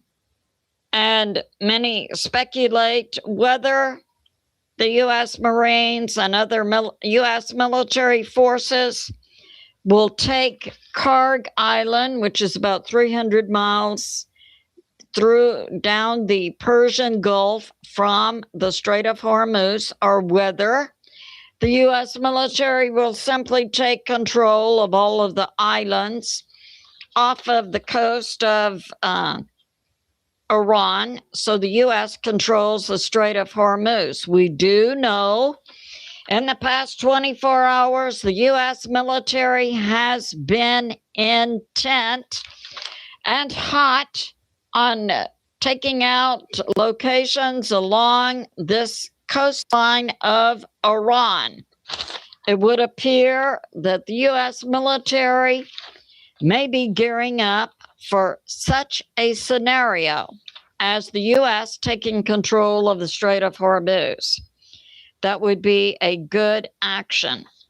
And now we're hearing about deaths. Ward Carroll and Sal M had a show that brought out the death numbers in certain Middle East countries and the U.S. and Israel.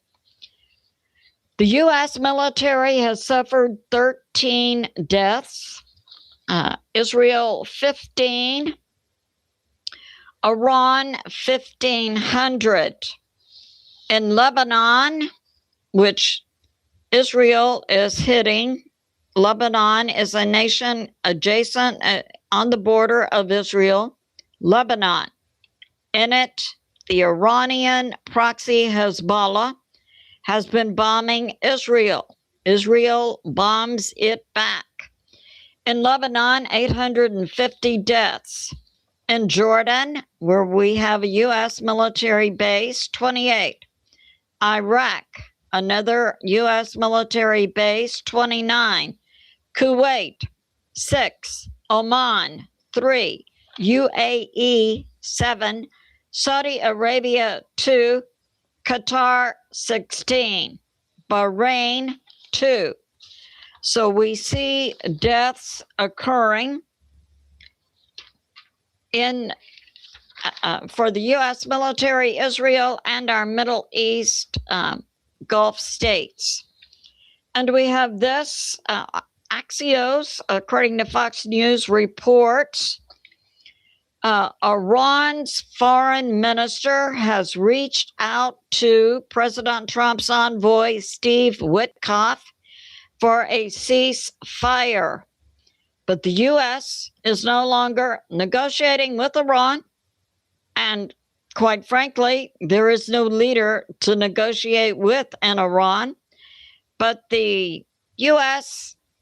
position, it appears, according to President Trump, the U.S. military, is to absolutely prosecute this conflict and neutralize the mullahs, clerics, ayatollahs, IRGC, and all enemies of America and Israel in Iran, and bring about a change of government. So that's going on. And President Trump has made the public statement when he brought out that he would not be visiting China at the end of March because the U.S. Military will engage in a massive escalation in Iran for the next 4 to 6 weeks. So that's going on. We have this from Monkey Works that, Monkey Works says his assessment is that things will be going on with U.S. military in Iran well to the end of April, and that Israel continues to hit Lebanon to take down the Iranian proxy Hezbollah. Israel also puts boots on the ground to invade Lebanon.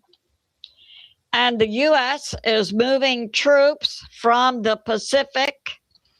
We know on Japan alone, we have 23 U.S. military bases, and that the U.S. military is moving troops from the Pacific area.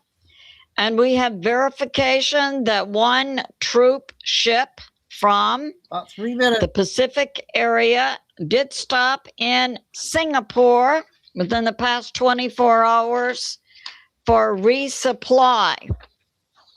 And we have this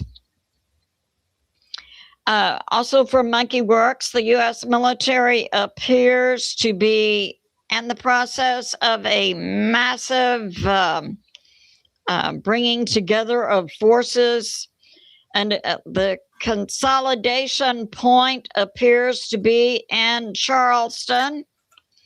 And we have ships and activity going on at Dover Air Force Base, McGuire, Wright-Patterson, and other bases inside the U.S. that appear to be gearing up for a massive escalation in Iran.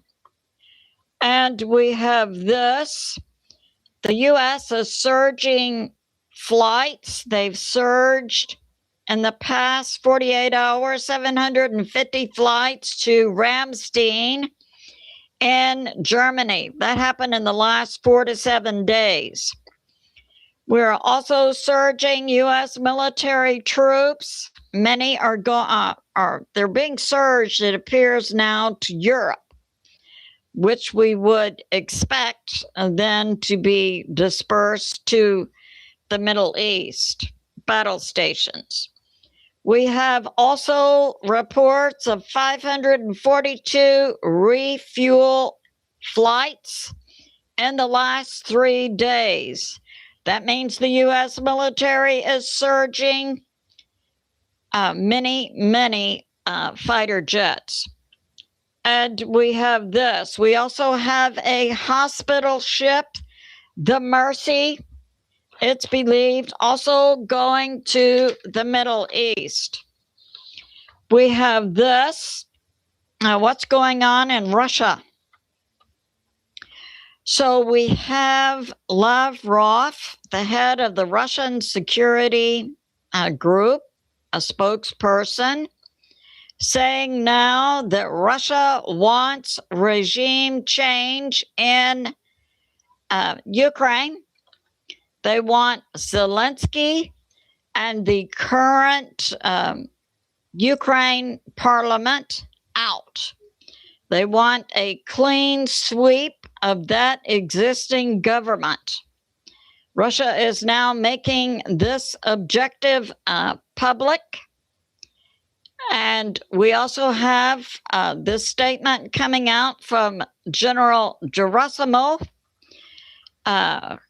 regarding a location in Ukraine currently being hit by Russia, Konstantinka, and it's being surrounded. So it's also being put forth that Russia will take control of Kharkiv, Sumy, Odessa in the near future. And obviously, if they want a regime change and a clean sweep of the government, it appears that Russia now intends to take Kiev and install their own government. So that's going on. It's good to be in prayer for America, President Trump, the U.S. military, and world peace. I love you, and I'll see you soon. Okay, our first Billy B now. So we got the next two about mail. So I don't think I played any of those from yesterday. I can't remember. They're short clips.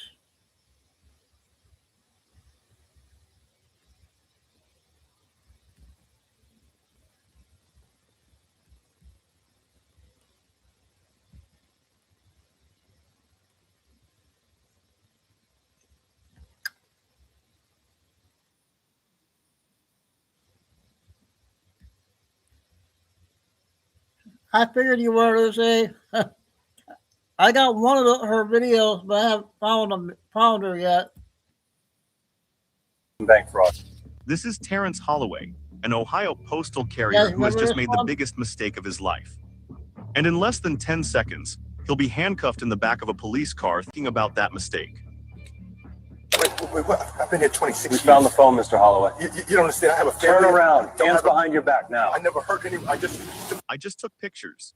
For 23 years, he had delivered mail along the same quiet suburban route. He knew nearly every family by name. He waved to their children riding bikes in the driveway.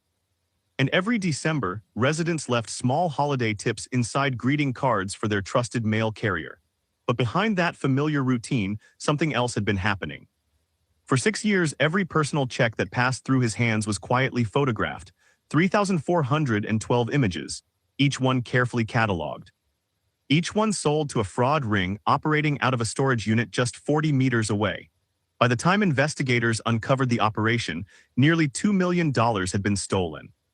719 victims, all living within a single zip code. Bank accounts compromised, credit scores destroyed, IRAs drained. Some families even lost their homes after mortgage payments they mailed every month mysteriously disappeared. Later, the United States Postal Inspection Service would describe it as one of the most systematic mail theft schemes ever uncovered in Ohio. Before we go further, think about this for a moment. Have you mailed a check sometime in the past year? Have you ever had a payment disappear and been told it must have simply gotten lost somewhere in the system? If something like that has ever happened to you, let us know in the comments. And if you're interested in cases like this, make sure to subscribe. Every week we break down stories that show how small cracks in everyday systems can lead to massive consequences. Terrence Holloway was born on March 3, 1972. He grew up in Trotwood, Ohio, living in a small 2-bedroom apartment above a hardware store.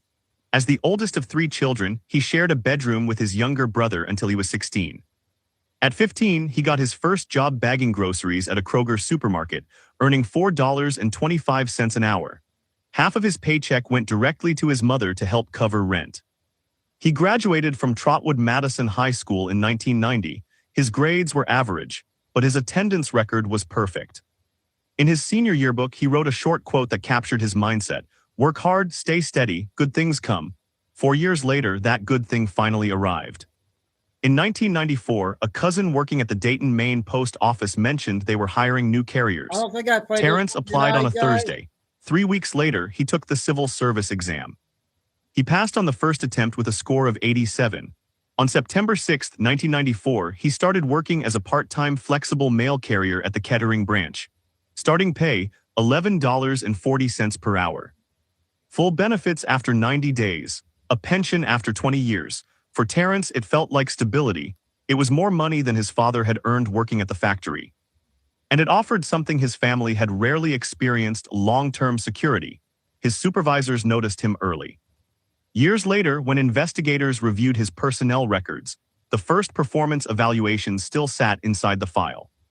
Punctual and dependable, demonstrates strong route memorization, positive interactions with residents, works independently without supervision. In 1999, Terrence Holloway was promoted to full career status. 5 years later, in 2004, he was assigned to Route 119, a quiet loop that ran through the Southdale and Lincoln Park neighborhoods of Kettering.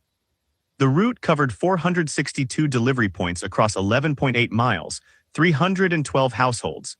These neighborhoods weren't filled with mansions. But they weren't small apartments above hardware stores either. They were modest 3-bedroom ranch houses with attached garages, split-level homes with finished basements, brick colonials with American flags hanging beside the front door.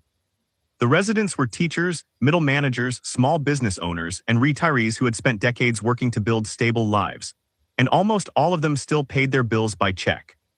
Mortgage payments, car loans, insurance premiums, quarterly tax payments, donations to churches, birthday cards containing small checks for grandchildren living in other states. Every month, thousands of dollars in paper checks passed through Terrence Holloway's hands. For 19 years, he delivered them without a single complaint, until one day something changed. Every day, the United States Postal Service processes roughly 425 million pieces of mail.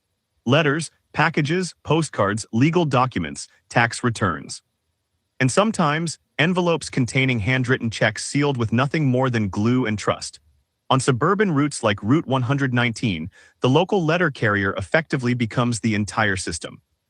There are no security checkpoints, no signature logs, no photographs documenting exactly which letters were collected from which mailbox. A homeowner raises the small red flag on the mailbox. The carrier stops, the envelope goes into the satchel, the flag drops back down, and what happens next depends entirely on trust. Carriers are required to transport all collected mail to the processing center at the end of their shift. There, it is sorted, stamped, and sent on its way across the country. The system is designed for speed, it is designed for efficiency, but it is not designed for verification. If a letter disappears somewhere between the mailbox and the processing center, nothing alerts the system. No alarm sounds, no warning appears. The sender assumes the letter was delivered.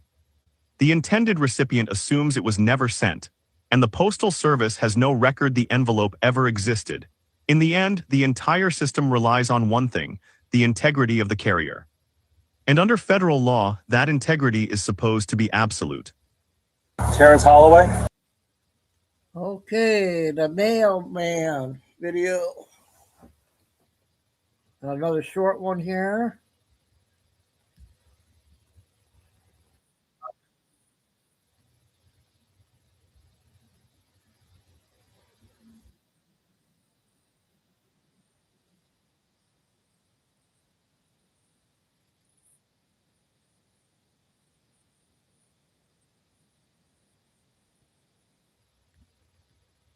Okay, we got a new person here. We got, is it Summer? I call you Summer or Summer.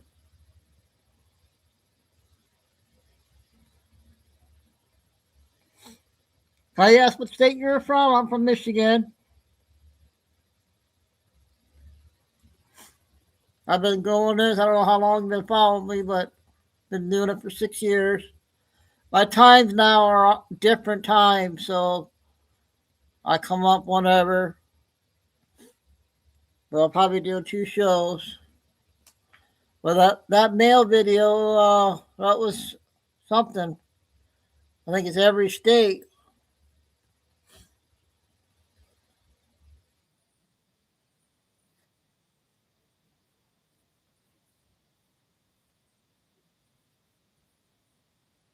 $12,000 meant for Spring Branch ISD.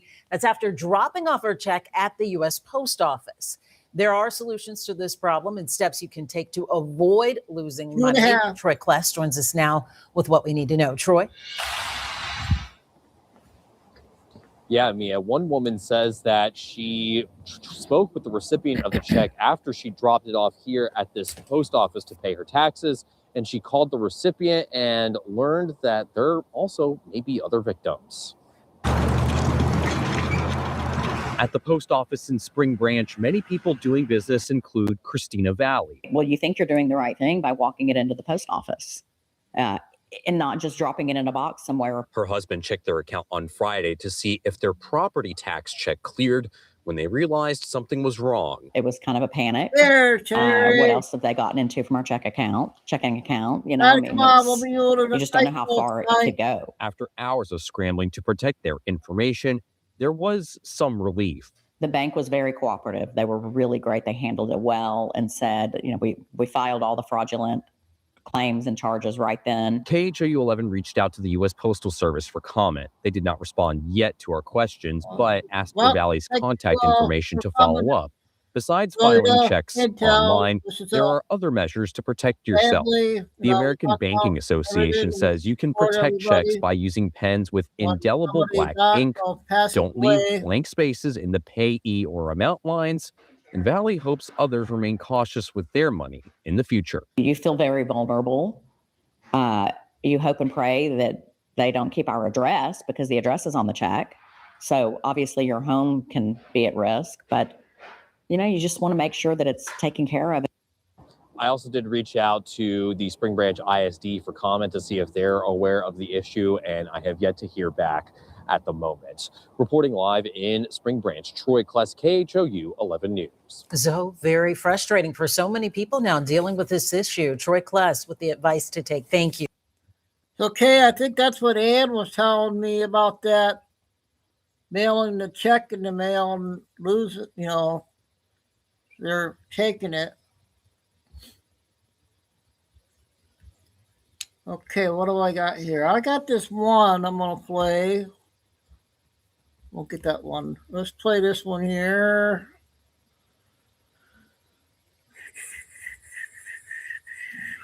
Where is it? Where is it?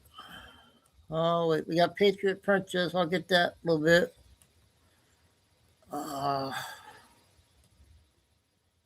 Come on. Darn it.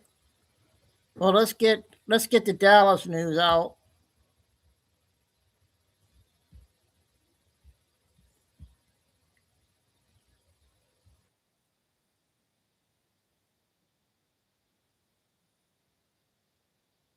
Becoming a nurse is closer than you think. At WGU, our hybrid pre-licensure BSN program combines flexible online coursework. I'm Christina Awayo in Dallas, and here are your top stories. Joe Kent, the Democrat turned Republican who just resigned from the administration over the conflict in Iran, is being called a hypocrite for previously supporting a war against ISIS when it was his wife that was killed. But now that it's other loved ones that are being killed, he's calling it Israel's war. Kent, the former director of the National Counterterrorism Center, turned in his resignation letter on Tuesday. In it, he said he could, quote, not in good conscience support the ongoing war in Iran, insisting the Islamic Republic posed no imminent threat and that the conflict is all about Israel and not national security. However, Gold Star wives are taking aim at Kent, like Cheryl Ann, who said, quote, "You don't get to redefine this war just because it's not your grief anymore." Kent, a former military man whose wife Shannon was killed by an ISIS suicide bomber back in 2019, referenced his wife in the letter, saying she was killed in a, quote, war manufactured by Israel. However, this is in complete opposition to Kent's earlier stance right after Shannon's death, when President Donald Trump launched targeted strikes in 2020, killing Iranian commander Qasem Soleimani. Kent publicly and repeatedly praised President Trump's decisive leadership and supported Trump putting continued pressure on terrorist networks. He never once framed that mission as Israel's war. Anne, whose husband was killed confronting Iranian-backed terror networks, leaving behind 3 young children, set the record straight, telling Kent, quote, "My husband didn't die for Israel. He died because this war has been targeting Americans for decades. We didn't suddenly stumble into this because of Israel. Our service members have been in the crosshairs of Iranian-backed terror networks for years. That's the reality families like mine have lived with. So spare me the talking point that this is Israel's war. Some of us have already paid for it in American blood." She goes on to say Iran has drenched American blood for decades. When they shriek Israel first or escalation, they mock every widow's shattered heart and every fatherless child's empty chair. Speaker of the House Mike Johnson also took issue with some of Kent's claims, saying that the former Democrat has no idea what he's talking about. Watch. I'm on the Gang of Eight. I got all the briefings. We all understood there was clearly an imminent threat, that Iran was very close to the enrichment of nuclear capability, and they were building missiles at a pace that no one in the region could keep up with. And we knew that their plan was to fire them upon Americans. The commander-in-chief and his administration had a very difficult decision to make. I don't know where Joe Kent is getting his information, but he wasn't in those briefings, clearly, because the Secretary of State, the Secretary of War, and everyone, the Joint Chiefs of Staff, General Kane, they had exquisite intelligence, and we understood that this was a serious moment for us. Had the president waited, I am personally convinced that we would have mass casualties of Americans. Between 44 and 46 Americans were killed during the October 7th attack by Hamas, with 12 more taken hostage. Iran gives hundreds of millions of dollars a year to the terror group.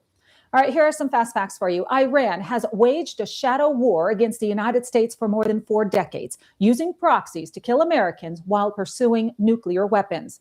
According to Steve Witkoff, Trump's special envoy to the Middle East, Iranian officials admitted during negotiation talks that they had enough weapons-grade uranium to create 10 nuclear warheads. In addition, intel from Israel indicated that those warheads would be realized within weeks, if not days. Meanwhile, Operation Epic Fury is targeting Iran's nuclear infrastructure, ballistic missile program, and military capabilities to neutralize threats that have already claimed countless U.S. lives. So far, according to the administration, 5,000 targets have been hit. Over 50 top figures in Iran's administration have been killed. And the latest one, according to Israel, is Iran's top security chief. All right, guys, just want to take a quick second before we get back to more news and tell you about a company that I've partnered with. It's Chapter. If you or someone you know is on Medicare, you need to listen up, because Medicare can be super confusing, and going through the whole process without finding the right plan is frustrating. That's where Chapter steps in. They do all the work to find you the plan that is best for you. Plus, they're salary-based, so you don't have to worry about pressure or only getting a plan because they're getting kickbacks. The call is free. They walk you through everything and could save you a lot of money. So call 347-960-3244 or go to chapter.org/Christina. Don't gamble with your Medicare plans. Call Chapter today. That's 347-960-3244 or go to chapter.org/Christina. I trust them. Give them a call. It's totally free. 11 guns, including the stolen handgun used by Representative Jasmine Crockett's security guard during the standoff with SWAT, have been recovered. Dallas police saying the guns were found during their investigation into the security guard Diamond Mazier Robinson, aka Mike King. Representative Crockett issued a statement defending Robinson after he was shot and killed by Dallas police SWAT during that standoff. She said that her office's initial review of his limited criminal history in Dallas County didn't find any violent offenses. Authorities also said that he was driving a vehicle with stolen government plates, had worn uniforms while impersonating a law enforcement officer, and operated a fraudulent business that connected legitimate police officers to off-duty security jobs under misleading pretenses. Robinson was wanted on multiple felony warrants at the time, along with a parole violation warrant. Dallas police released the video of the shooting showing that Robinson was repeatedly told not to reach for his gun, but he did anyway, pulling it out briefly and pointing it at officers before he was shot. The standoff lasted about 2 hours. Officers had to deploy tear gas to get Robinson out of his vehicle that was parked in a garage near Children's Medical Center. After the shooting, authorities found the weapons, fake IDs, and fake law enforcement badges in his vehicle and apartment. The 39-year-old had a lengthy criminal history that included felony and misdemeanor charges for theft, probation violations, and tampering with a government record. He also had an active warrant for theft of checks at a hotel where he worked security in the past and was wanted for impersonating a police officer. Private equity firms are buying up hospitals and firing staff, leading to a 13% rise in death rates in those emergency rooms. Meanwhile, billions in investor gains are being paid out. Okay, here's how it works. A private equity firm identifies a hospital, often a community hospital in rural or underserved areas. The firm buys it, but the loans are placed directly on the hospital's books and not the firm's. Because of that debt, the hospital is forced to make quick cash to cover the interest payments. Cost-cutting measures take place, meaning reduced salaries. Staff levels are cut and services are scaled way back. Nurses become overworked. Support teams are exhausted and care level drops. For example, Steward Healthcare was purchased in 2010. Steward then expanded aggressively but filed for bankruptcy in 2024 with $9 billion worth of debt after closing hospitals in Massachusetts and not paying vendors. The CEO reportedly purchased a $40 million yacht during the cost-cutting measures, staff cuts, and hospital closures. Private equity has invested over $1 trillion in healthcare in the past decade and now owns or operates around 500 hospitals nationwide, which is almost 30% of all for-profit facilities, and they control 25% of emergency rooms across the country. A study by researchers from Harvard Medical School, the University of Pittsburgh, and the University of Chicago analyzed over 1 million ER visits at 49 private equity hospitals from 2009 to 2019 and compared it to 293 non-private equity facilities. Here's what they found.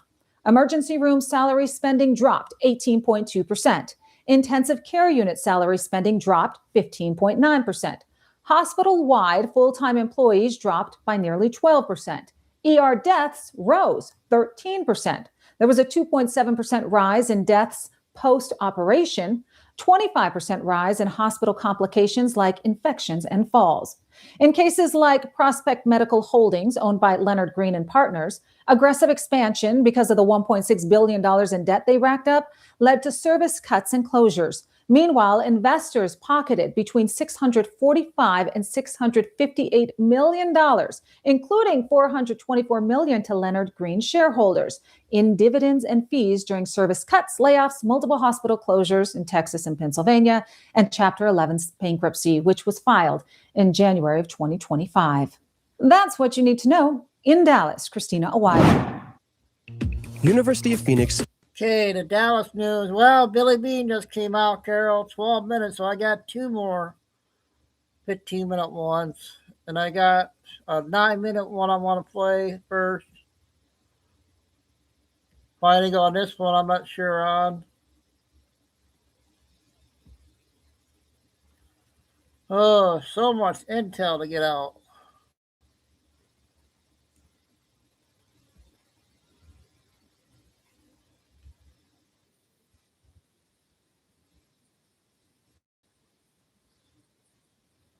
Operational blueprint for the final disclosure. This is the fully orchestrated step-by-step delivery of absolute truth. This is the playbook, so listen closely. So first things first, you have to understand the core concept here. It's called the final production. Every event that's about to happen, and to most people it's going to look like complete and utter chaos, is actually part of a meticulously controlled military operation. Nothing is random. It is all a grand production with one single goal: to wake up humanity. And this right here, this is the headline for the entire show. A total white hat/GAA production. Now, we'll get into exactly what those terms mean in a second, but the main takeaway is this. What looks like the world falling apart is actually a strategic military-grade takedown of the old parasite system. And get this, that system is already gone. We're just watching the final scenes of the movie play out. So who exactly is running this thing? Who are the producers? Well, these are the key players, the white hats. And we're not just talking about some political insiders here. No, they're described as this dedicated force of both human and, yes, ET souls who have incarnated on Earth over and over again specifically for this mission. They're the boots on the ground, working hand in glove with the Global Galactic Alliance and Space Force to execute this final phase. So what's the end game? What's the whole point? It's all a very, very delicate balancing act. The whole operation is designed to be just shocking enough to jolt the masses awake, to finally shatter that collective trance, and to completely dismantle the old parasite infrastructure. But, and this is absolutely crucial, it's designed to do all of this in a controlled way, to pull us back from the brink of a total, uncontrolled societal collapse. Think of it as a controlled demolition, not a freefall. Okay, so how do you get the undivided attention of billions of people who have been programmed their whole lives to ignore the truth? That's where this next part comes in. The 4 scare events. The plan requires a sequence of really dramatic, staged events. They're designed to be so unbelievable that they just completely override the mainstream narrative, capture everyone's attention, and force the world to question everything they thought was real. And here they are. The 4 major acts in this global play. We're talking about a worldwide communications blackout, followed by a simulated world war, then a totally mind-bending fake alien invasion, and finally symbolic energy strikes against the world's most infamous seats of power. Each one is a calculated move, designed to crank up the pressure on the collective until it finally breaks free. Let's break each one down. First up, the comms blackout. This is what creates the initial shock and silence. It forces everyone to look up from their phones. The plan is to sever the main undersea fiber optic cables, which will effectively just turn off the internet and global communications. Instantly, the old media guard will start pushing a fake story, pointing fingers at some enemy to stir up as much fear as possible. Right after the blackout, we move into the next phase, World War III theater. And the keyword here really is theater. This is not a real war. The plan calls for very limited surgical missile strikes on sites that have already been cleared out, empty buildings, symbolic locations. But the media, they're going to amplify it to make it look like we're on the edge of nuclear Armageddon. The whole point of this performance is to push the global fear level to its absolute maximum. Then, right at the peak of all that manufactured fear, they pull out the showstopper, the fake alien invasion. You may have heard this called Project Bluebeam. It's basically using advanced holographic tech, our own tech, repurposed to create these huge, totally believable illusions. The skies will literally fill with holographic fleets. Can you even imagine? The shockwave from that alone is designed to just shatter any last remaining piece of what we thought was a normal reality. And the final act of these scare events? Symbolic energy strikes. The plan says that direct energy weapons operated by the Alliance will hit 34 very specific buildings around the world. These are places that are seen as the symbolic anchors of the old power structure. We're talking the Vatican, Buckingham Palace, the White House. Within this operation, these places are considered satanic strongholds, and taking them down is a very public, very symbolic end of the old guard. So after this series of escalating, engineered chaos, the whole plan shifts gears. The scare events are meant to create this global pause, this moment where the entire world is just in shock and finally ready to hear something new. And that brings us to Section 3, the lockdown window, a period specifically for mass revelation. Now, it is so important to understand what this lockdown is and what it isn't. This is nothing like the health-related lockdowns we've seen before. No, this is a military-led stabilization effort. It's designed specifically to protect civilians and maintain order, to create a safe and calm environment for everyone to process the information that's about to be released. It's for protection, not control.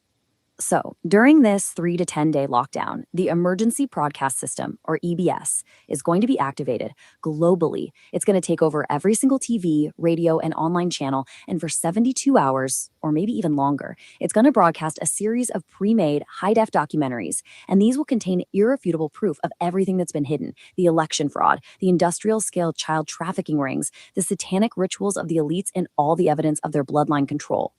The whole purpose of the EBS is crystal clear, and this quote says it all. The goal is to deliver names, faces, and evidence so undeniable that it shatters the false reality of the sleepers in one single decisive blow. After this, there will be no going back. There will be no room left for doubt. You might be thinking, okay, but with these kinds of world-shattering truths being beamed into every home, how do you stop society from just completely flying apart? It's a natural question. And that brings us to our fourth section, securing the realm. This part of the plan is all about the logistics of keeping order. This slide shows a huge shift in public authority. According to the plan, all the existing police forces around the world will be officially stood down. They're out. In their place, the Earth Alliance military will become a visible presence on the streets. But here's the key difference. Their job isn't law enforcement. It's civilian protection during this transition. And let's be perfectly clear on this point. The plan is adamant. This is not oppressive martial law. Not even close. It's described as a temporary protective measure, purely to provide a secure and stable environment. The entire goal is to let people safely absorb the bombshells from the EBS broadcasts without society falling into widespread chaos and violence. And this quote right here is the ultimate reassurance. It confirms that the real battle, it's already been won. The old parasite network has been gone for years. What we are all about to witness is simply the final act of a scripted disclosure. It is not a last-ditch power grab. It's a victory lap. All right, let's get right into it. What we're about to cover, this is not a theory. It's not these huge, totally believable illusions. The skies will literally fill with holographic fleets on sites that have already been cleared out, empty buildings, symbolic locations. But the media, they're going to amplify it to make it look Project Bluebeam, meaning piece of what we thought was a normal reality. And the final act of these scare events, within this operation, and that brings us to is nothing like the health-related lockdowns we've seen before, and all the evidence of their bloodline control. The whole purpose of the EBS is crystal clear, and this quote says it all. The goal is to deliver names, faces, and evidence so undeniable that it shatters the false reality of the sleepers in one single decisive blow. After this, there will be no going back. There will be no room left for doubt. You might be thinking, okay, but with these kinds of world-shattering truths being beamed into every home, how do you stop society from just completely flying apart? It's a natural question. And that brings us to our fourth section, securing the realm.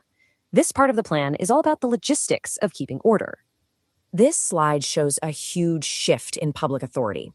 According to the plan, all the existing police forces around the world will be officially stood down. They're out.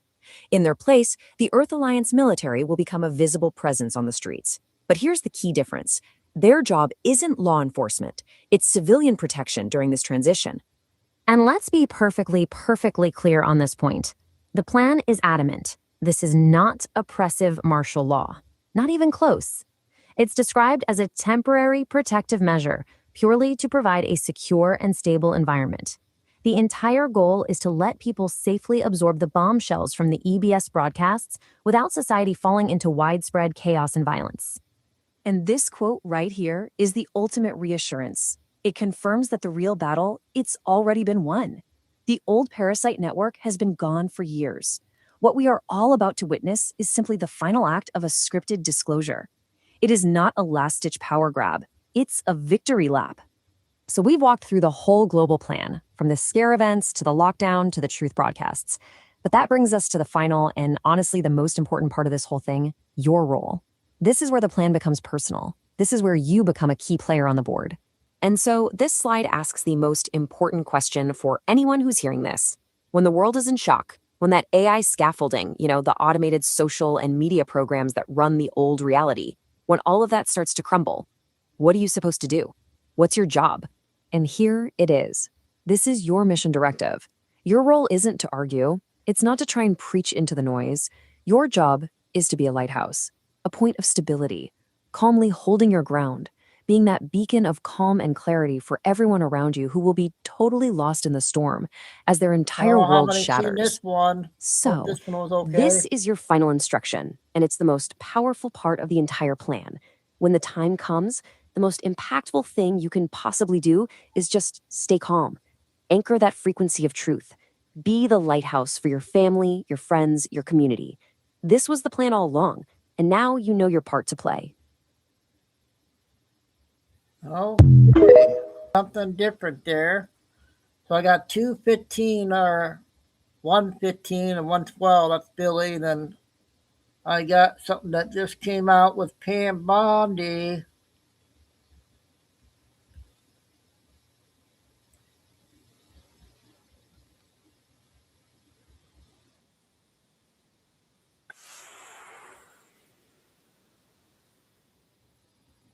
Zillow.com knows you give it your all on every job with every customer. The DOJ, for whatever reason, has said, we're not going to give you that information. And so now a lawsuit is necessary. The DOJ failed to respond to 2 FOIA requests. Why? What's going on over there? He said, Americans have a right to know whether the Justice Department officials and outside lawyers like Norm Eisen were involved in efforts to investigate or influence political activity related to 2020. Why does Judicial Watch have to sue Pam Bondi to get a federal judge to give us this information?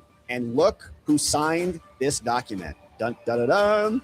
Christina Bobb. The DOJ now working to bury a FOIA request from Judicial Watch that pins lawfare and electoral attacks on this guy called Norm Eisen and many others. Attorney General Merrick Garland, Attorney General Lisa Monaco, Jack Smith, all taking instruction from the Democrat superstructure to help attack and prosecute alternate electors, to help rig elections by enabling the FBI to investigate their political opponents and create fake operations called Arctic Frost that were ultimately used to go after and attack President Trump. Judicial Watch now suing the DOJ because they did submit a request under federal law, under FOIA, to get access to this information. The DOJ, for whatever reason, has said, we're not going to give you that information. And so now a lawsuit is necessary for some unexplainable cause. Here's what Judicial Watch said. They said, we just filed a lawsuit against the DOJ for all records that link Norm Eisen to the FBI's Biden-era Arctic Frost probe,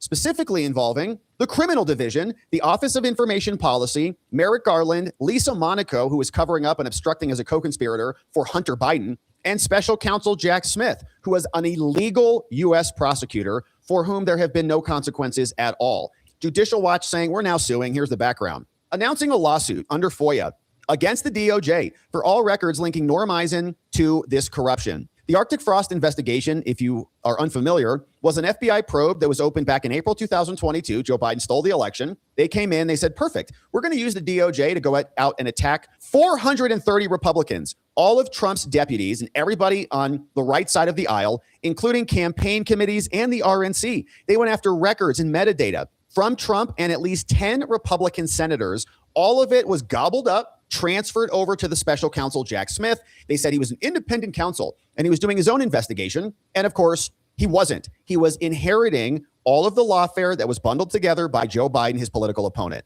So this guy called Norm Eisen, he's a progressive activist attorney, according to Judicial Watch. He was accused of helping develop the legal theories and creating a memo that ultimately led to the prosecution of alternate electors. And this, we remember from Rachel Alexander, shout out to her on X, said back when she wrote this for the Tennessee Star back November 30th, 2024, remember, this is Chris Mays, the attorney general from Arizona. And she went after and prosecuted the alternate electors here. And where did she get the idea? She's too dumb to figure it out on her own. So is her boss, Katie Hobbs, the governor who stole her election. She got a 47-page legal memo from the States United Democracy Center. All got sent over to her. Daily Signal reported on that, outlining a plan for her to prosecute people who were questioning the rigged 2020 election. She was prosecuting almost everybody on that list. Trump, of course, was not prosecuted because she couldn't really make the big swing like Big Fanny did. She's not nearly as capable or has as much bravado as Big Fanny. She's only Chris Mays. So Brad Miller, the incoming Pinal County attorney who is currently representing the party chair called Kelly Ward and her husband, said that he thinks the lawsuit is ultimately going to get dismissed. And of course, it has largely been neutered because Chris Mays is so dumb, but she's appealing it to the Arizona Supreme Court to try to reinvigorate her failed prosecution. But she got the memo. She got the order from States United Democracy Center. And of course, we know that they were the legal architect of the entire operation. So beautiful article here and provides a lot of details. But the guy behind all of this is Norm Eisen. And this guy right here has been attacking Republicans since the very beginning, working on the impeachment of President Trump. So DOJ now being sued by Judicial Watch because they won't cooperate and give over records that are relevant to public enforcement, public accountability, says the lawsuit was filed in the District of Columbia because the DOJ failed to respond to 2 FOIA requests. Why? What's going on over there? President of Judicial Watch, Tom Fitton, he said, Americans have a right to know whether the Justice Department officials and outside lawyers like Norm Eisen were involved in efforts to investigate or influence political activity related to 2020. We're going to continue to use the courts to ensure the public has access to records showing how federal agencies investigated political activities. And it should have already been disclosed to us. We should already know this information. In fact, these people should probably be prosecuted. Judicial Watch is a national leader in exposing this. This is part of a comprehensive takedown that was meant to take out Trump and almost did. In February 2026, Judicial Watch secured the release of rosters identifying the names of the top deputies who worked for Jack Smith. Those names were once again released after Judicial Watch filed a FOIA lawsuit suing Joe Biden for a list of these people who were working on this stuff. In January 2026, Judicial Watch again sued the DOJ about Public Corruption Unit and what they did in Arctic Frost. In November 2025, again, sued the Justice Department for emails about how Jack Smith was colluding with Fani Willis and Letitia James and the White House and other congressional investigations. Once again, in 2025, Judicial Watch sued to determine what Timothy Tebow, the anti-Trump FBI agent, what he was doing with the operation called American Oversight. It's like never ending. The DOJ should be the people who are processing these requests expediently and releasing the information so that we can know what actually happened here. In August 2025, a Georgia state court ordered Big Fanny to provide new information. We've covered a lot of that here because her recent affidavit to the court made no reference to anything about Nathan Wade or the chief investigator and how they literally met with the January 6th Select Committee. Nathan Wade billed for it. The collusion is between the DOJ and other entities that are out there, and we wanted accountability for this. We thought we were going to get it, but we're not. In June, Judicial Watch sued the Justice Department for records. Another one, they sued Arizona Attorney General. In March, they sued the DOJ again. In January, they sued and a federal court ordered the Justice Department, a federal court ordered Pam Bondi to give us information to Judicial Watch about information about Jack Smith and Fani Willis. Why does Judicial Watch have to sue Pam Bondi to get a federal judge to give us this information? Justice Department is objecting. They say, no, we don't want to give it to you, even though the prosecutions are over. What the hell is going on over there? It's insane. So here's the lawsuit. You can see more details. It makes me so mad. Plaintiff Judicial Watch brings this action against the DOJ once again. The court has jurisdiction. Venue is proper. Judicial Watch is a not-for-profit educational organization. They seek, and by the way, just wait for this. At the end of this document, wait until you see what lawyer signed this and is the drafter of this filing. A complaint by Judicial Watch against Pam Bondi, who's not doing anything, apparently. Plaintiff Judicial Watch is a not-for-profit organization. They promote transparency, integrity, and accountability, and fidelity to the rule of law. As part of its mission, Judicial Watch regularly requests information pursuant to FOIA. We analyze their response. We disseminate its findings to the public. Thank you. And the requested records so that Americans know what their government is up to. Now, the defendant, the DOJ, is over in Washington, D.C., led by Pam. So here's more. On November 10th, they submitted a FOIA request to the Office of Information Policy, another component of the Pam Bondi DOJ, seeking access to the following: records and communications between Norm Eisen and Merrick Garland, Norm Eisen and Lisa Monaco, who was the cover-up person of Hunter Biden. Merrick Garland, of course, came out and issued an illegal order appointing Jack Smith. He tried to invoke the Reno regulations. Jack Smith was adjudicated to be an illegitimate special counsel, and Garland is a co-conspirator in the raid and the execution and prosecution of Trump. And Jack Smith. Did Norm Eisen communicate with Jack Smith, the illegitimate prosecutor he came after the raid, but he inherited the case from the FBI who raided Trump and went through Melania's closet? They said, hi, Pam, can you give us some information? We want info about Arctic Frost, April 2020, all the way from when it was opened and everything that they investigated and anything that Norm Eisen, who is like the hub, and all the spokes come out from him and guys like Mark Elias. So the time frame, once again, January 1 all the way to present. By letter dated December 17th, the Office of Information Policy, they said, yeah, we got your request. We got it back November 10th. We know you sent it, and we're going to give you a new tracking number. It's called FOIA case number there. They also informed the plaintiff that it had invoked FOIA's 10-day extension of time provision because these are unusual circumstances. So we're going to need more time to comply with this, but we got your release. And FOIA, under FOIA, there's kind of a strict delineation of timelines, right? They got to respond by certain periods of time, which is why they're suing now, because they haven't responded within a certain period of time. Plaintiff, once again, 2 divisions at the DOJ. Nobody's bringing this up to higher levels. Pam Bondi's just oblivious. You're talking about the stock market or whatever. Plaintiff has received no further response from the OIP about the request as well. And so as of the date of this complaint, DOJ Pam has failed to determine whether to comply with the request, failed to notify Judicial Watch of any determination or the reasons therefore, and has failed to advise Judicial Watch of the right to appeal any adverse determination. They don't even want to make a determination because then that kicks off a whole new sequence of events. They also have failed to produce the requested records or otherwise demonstrate that the records are exempt from production. So this should be like a no-brainer. It's like a 2-foot putt. You should sink it every time. Pam Bondi and the DOJ should say, oh yeah, Norm Eisen? You're looking for Norm Eisen? Sure. Here you go. Here's 1,000 pages of documents. Have you ever seen a cherry tree that can be planted now and harvested in April? Introducing the latest agricultural breakthrough developed jointly by Yale University and other American universities, a special self-pollinated. But they're not. Plaintiff, first of all, if there's evidence of a crime, there should be an open if there's an open investigation, they can say it. If there's another reason, they can say it. They're not. They're just stalling it out. So now they're being sued, and I hope that we're successful on this because Norm is the hub of a lot of electoral lawfare problems. So we allege this. Judicial Watch is now breaking the law in violation of FOIA, and Judicial Watch and America is being irreparably harmed because these guys are continuing. They're unfettered. So now Judicial Watch respectfully asks again, please, court, can you make Pam Bondi do something? Order her to search for any and all records responsive to our FOIA requests and demonstrate that it employed search methods that were actually reasonably likely to lead to the discovery of responsive records and our requests. Order Pam to produce by a certain date any and all non-exempt records responsive to our requests and give us an index of responsive records withheld under the claim of exemption. Stop her from continuing to withhold any and all non-exempt records and grant us an award of attorney's fees, by the way, and other litigation costs reasonably incurred by this lawsuit. Sued, dated March 3rd, 2026, and look who signed this document. Dun, dun, dun, dun. Christina Bobb. You remember Christina Bobb. She used to be a lawyer for Trump.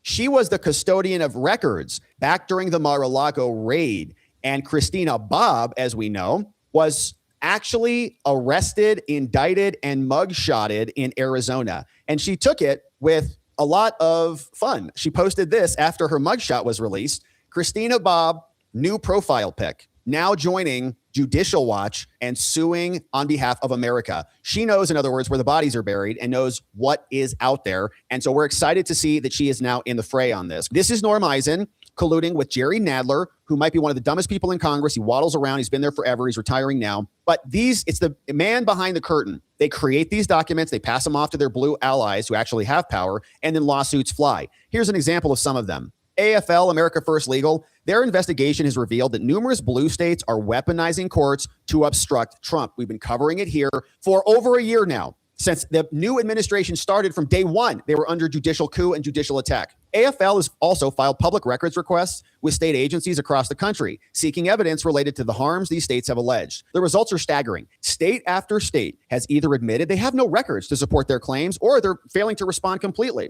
And under the Constitution, in order to have a legal case, you actually have to have a case and controversy, which means concrete injury. Their findings, though, show that liberal-run blue states are making a mockery of this. California, for example, sued the DOJ over their executive order, saying, don't be mean to the T's. California didn't respond when they said, well, what's the harm to the T's that you've identified that makes this an actual case and controversy? They don't have one. Massachusetts, Connecticut, Illinois, Nevada, 4 of 15 states sued Trump over the genital lopidectomies. What's the harm there? Do you have anything that you can point to? No, they can't. New York, Illinois, Maryland, Massachusetts, and Michigan. 4 of the 17 states also sued over the wind moratorium. California, Rhode Island, Hawaii, Arizona, a bunch of blue states. Sued over Homeland Security. Washington, Oregon, Illinois, more from Arizona. Sued over another executive order about citizenship. So the pattern is undeniable. Blue states are being fed information from private nonprofits and then abusing the judicial process to wage war, lawfare against the duly elected president of the United States, pleading speculative harms that their own agencies can't even substantiate. And apparently the DOJ can't figure out this is a problem. AFL's evidence suggests that state attorneys generals are filing these complaints without even conferring with the agencies because they know the courts are going to have their back. So AFL is urging Jim Jordan, Chuck Grassley, you guys on the judiciary committees in the House and the Senate, do something.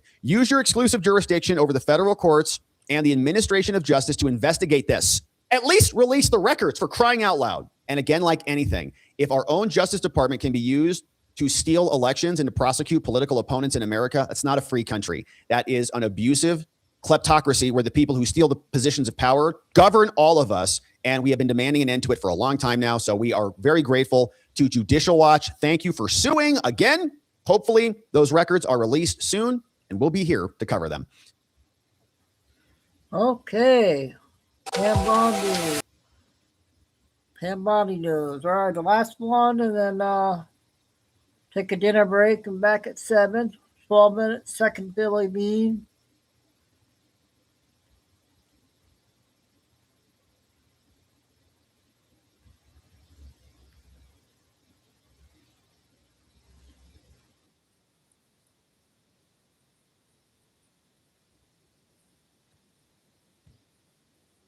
Filers qualify. Simple Form 1040 returns only. File now.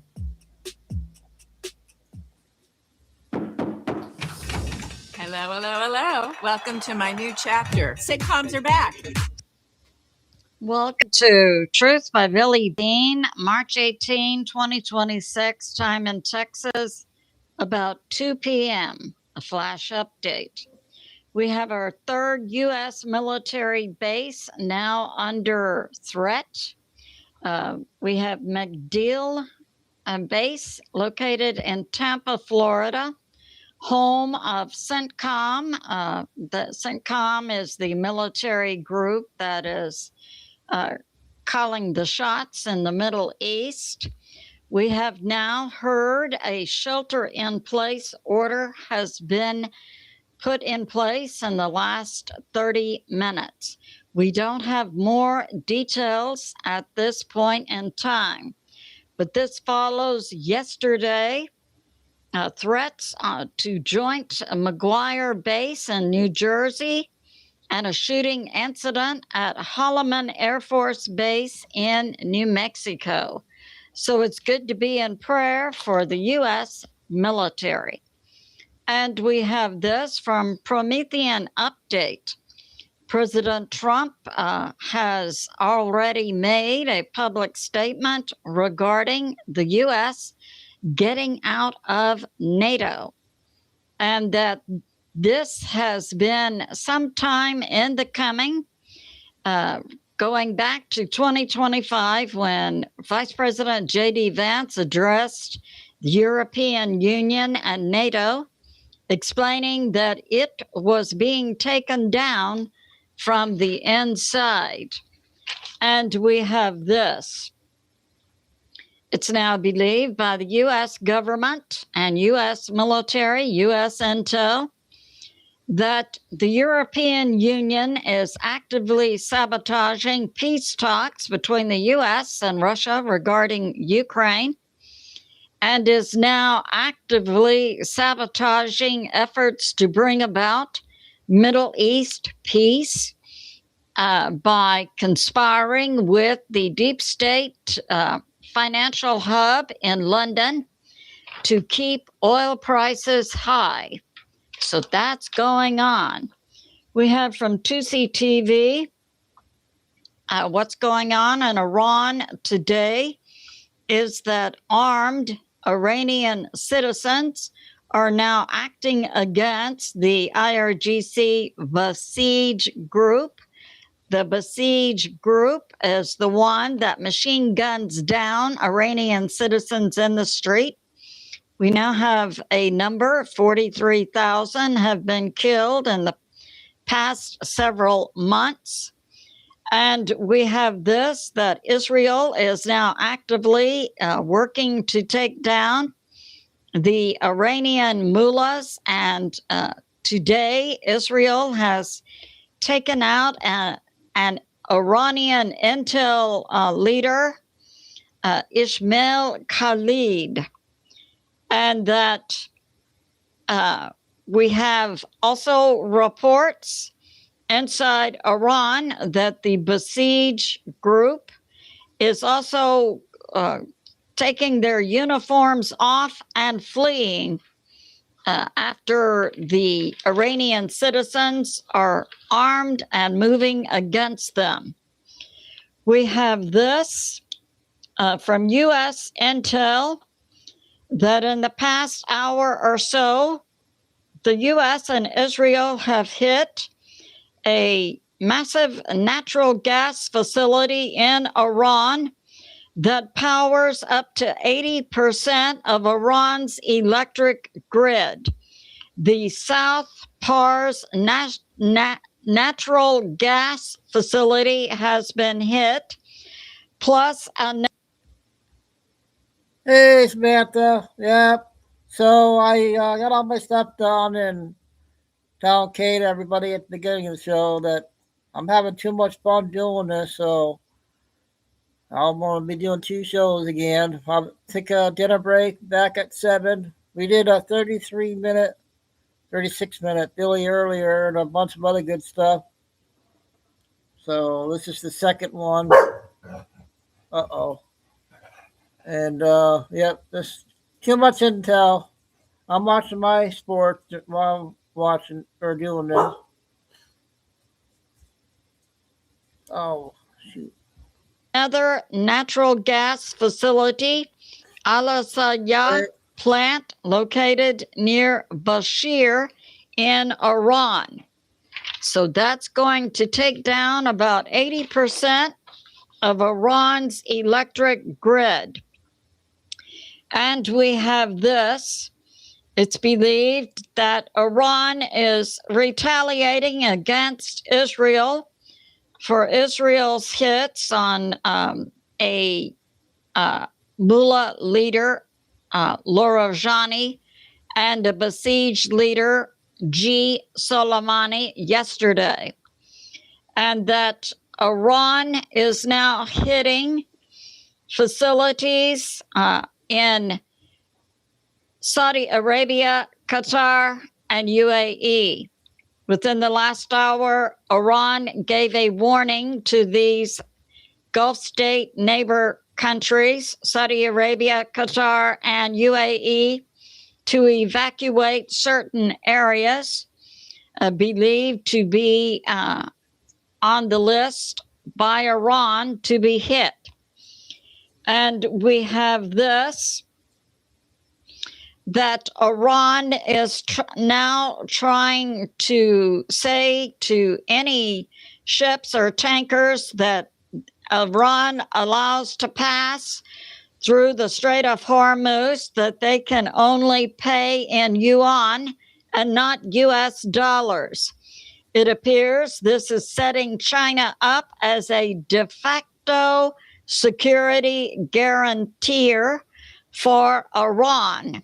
And oh, yes, in China, it appears another reason President Trump may have postponed his trip to China, March 31 to April 2, in addition to escalating with Iran.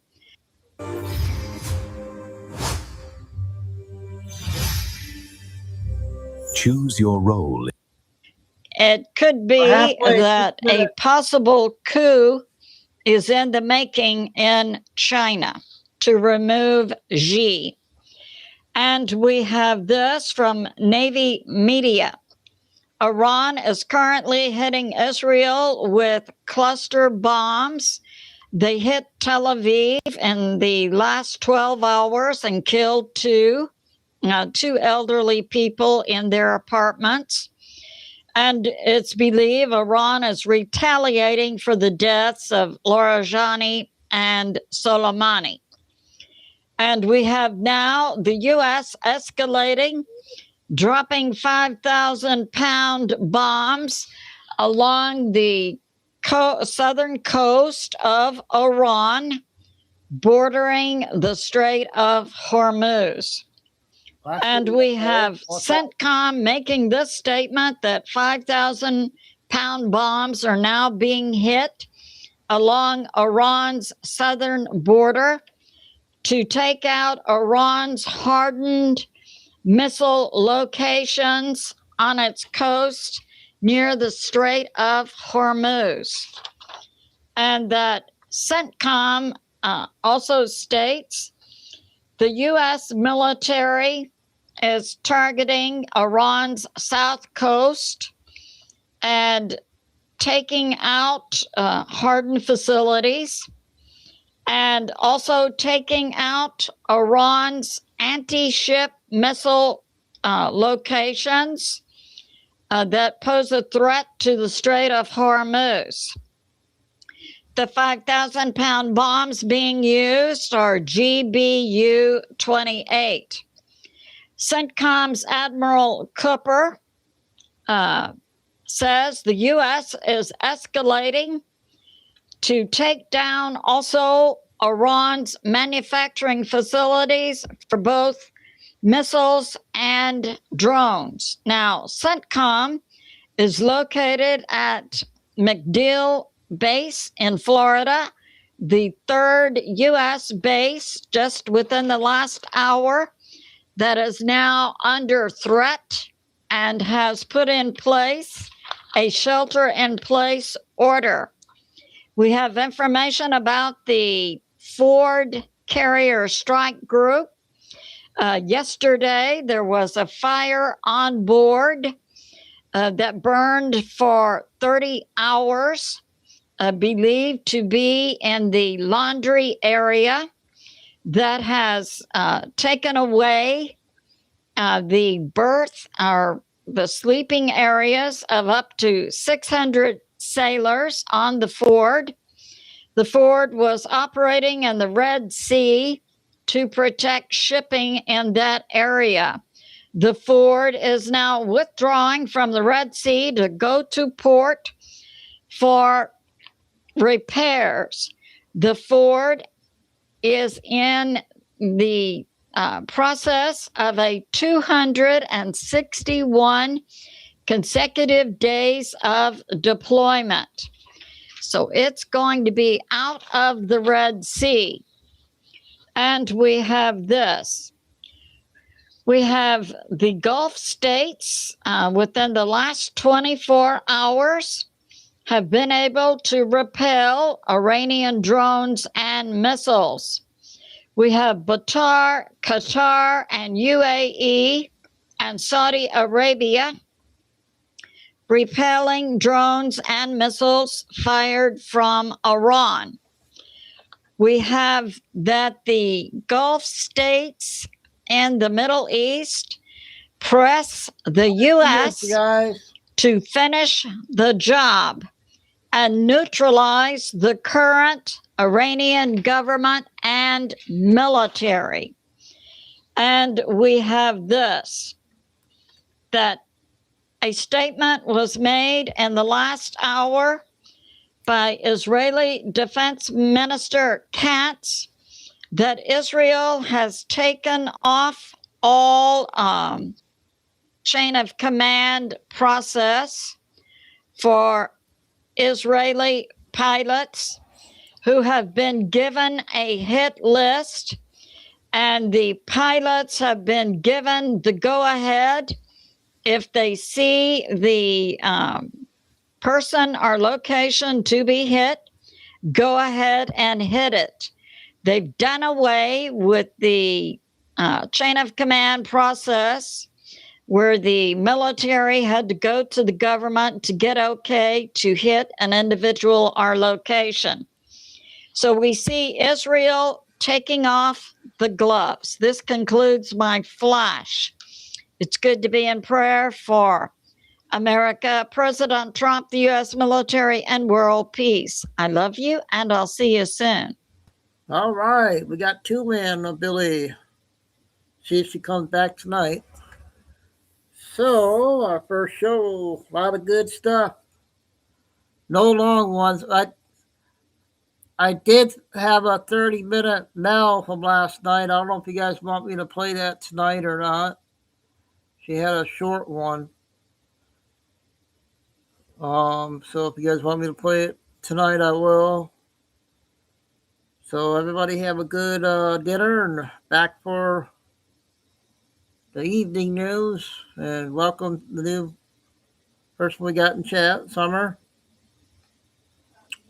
Just respectful, and hope you like the intel here. We got the best chat on YouTube. Small channel, but best chat. And the best mods. So, God bless everybody. Remember, please hit the like. And do people please go to the description and sub to the backup channels. Thank you. And mods. Carol Lucy. Him. I go, okay, Carol. And stay safe, stay strong. Keep faith, never give up. Signing off for show number 1. Chico Dude, and see you guys after dinner time.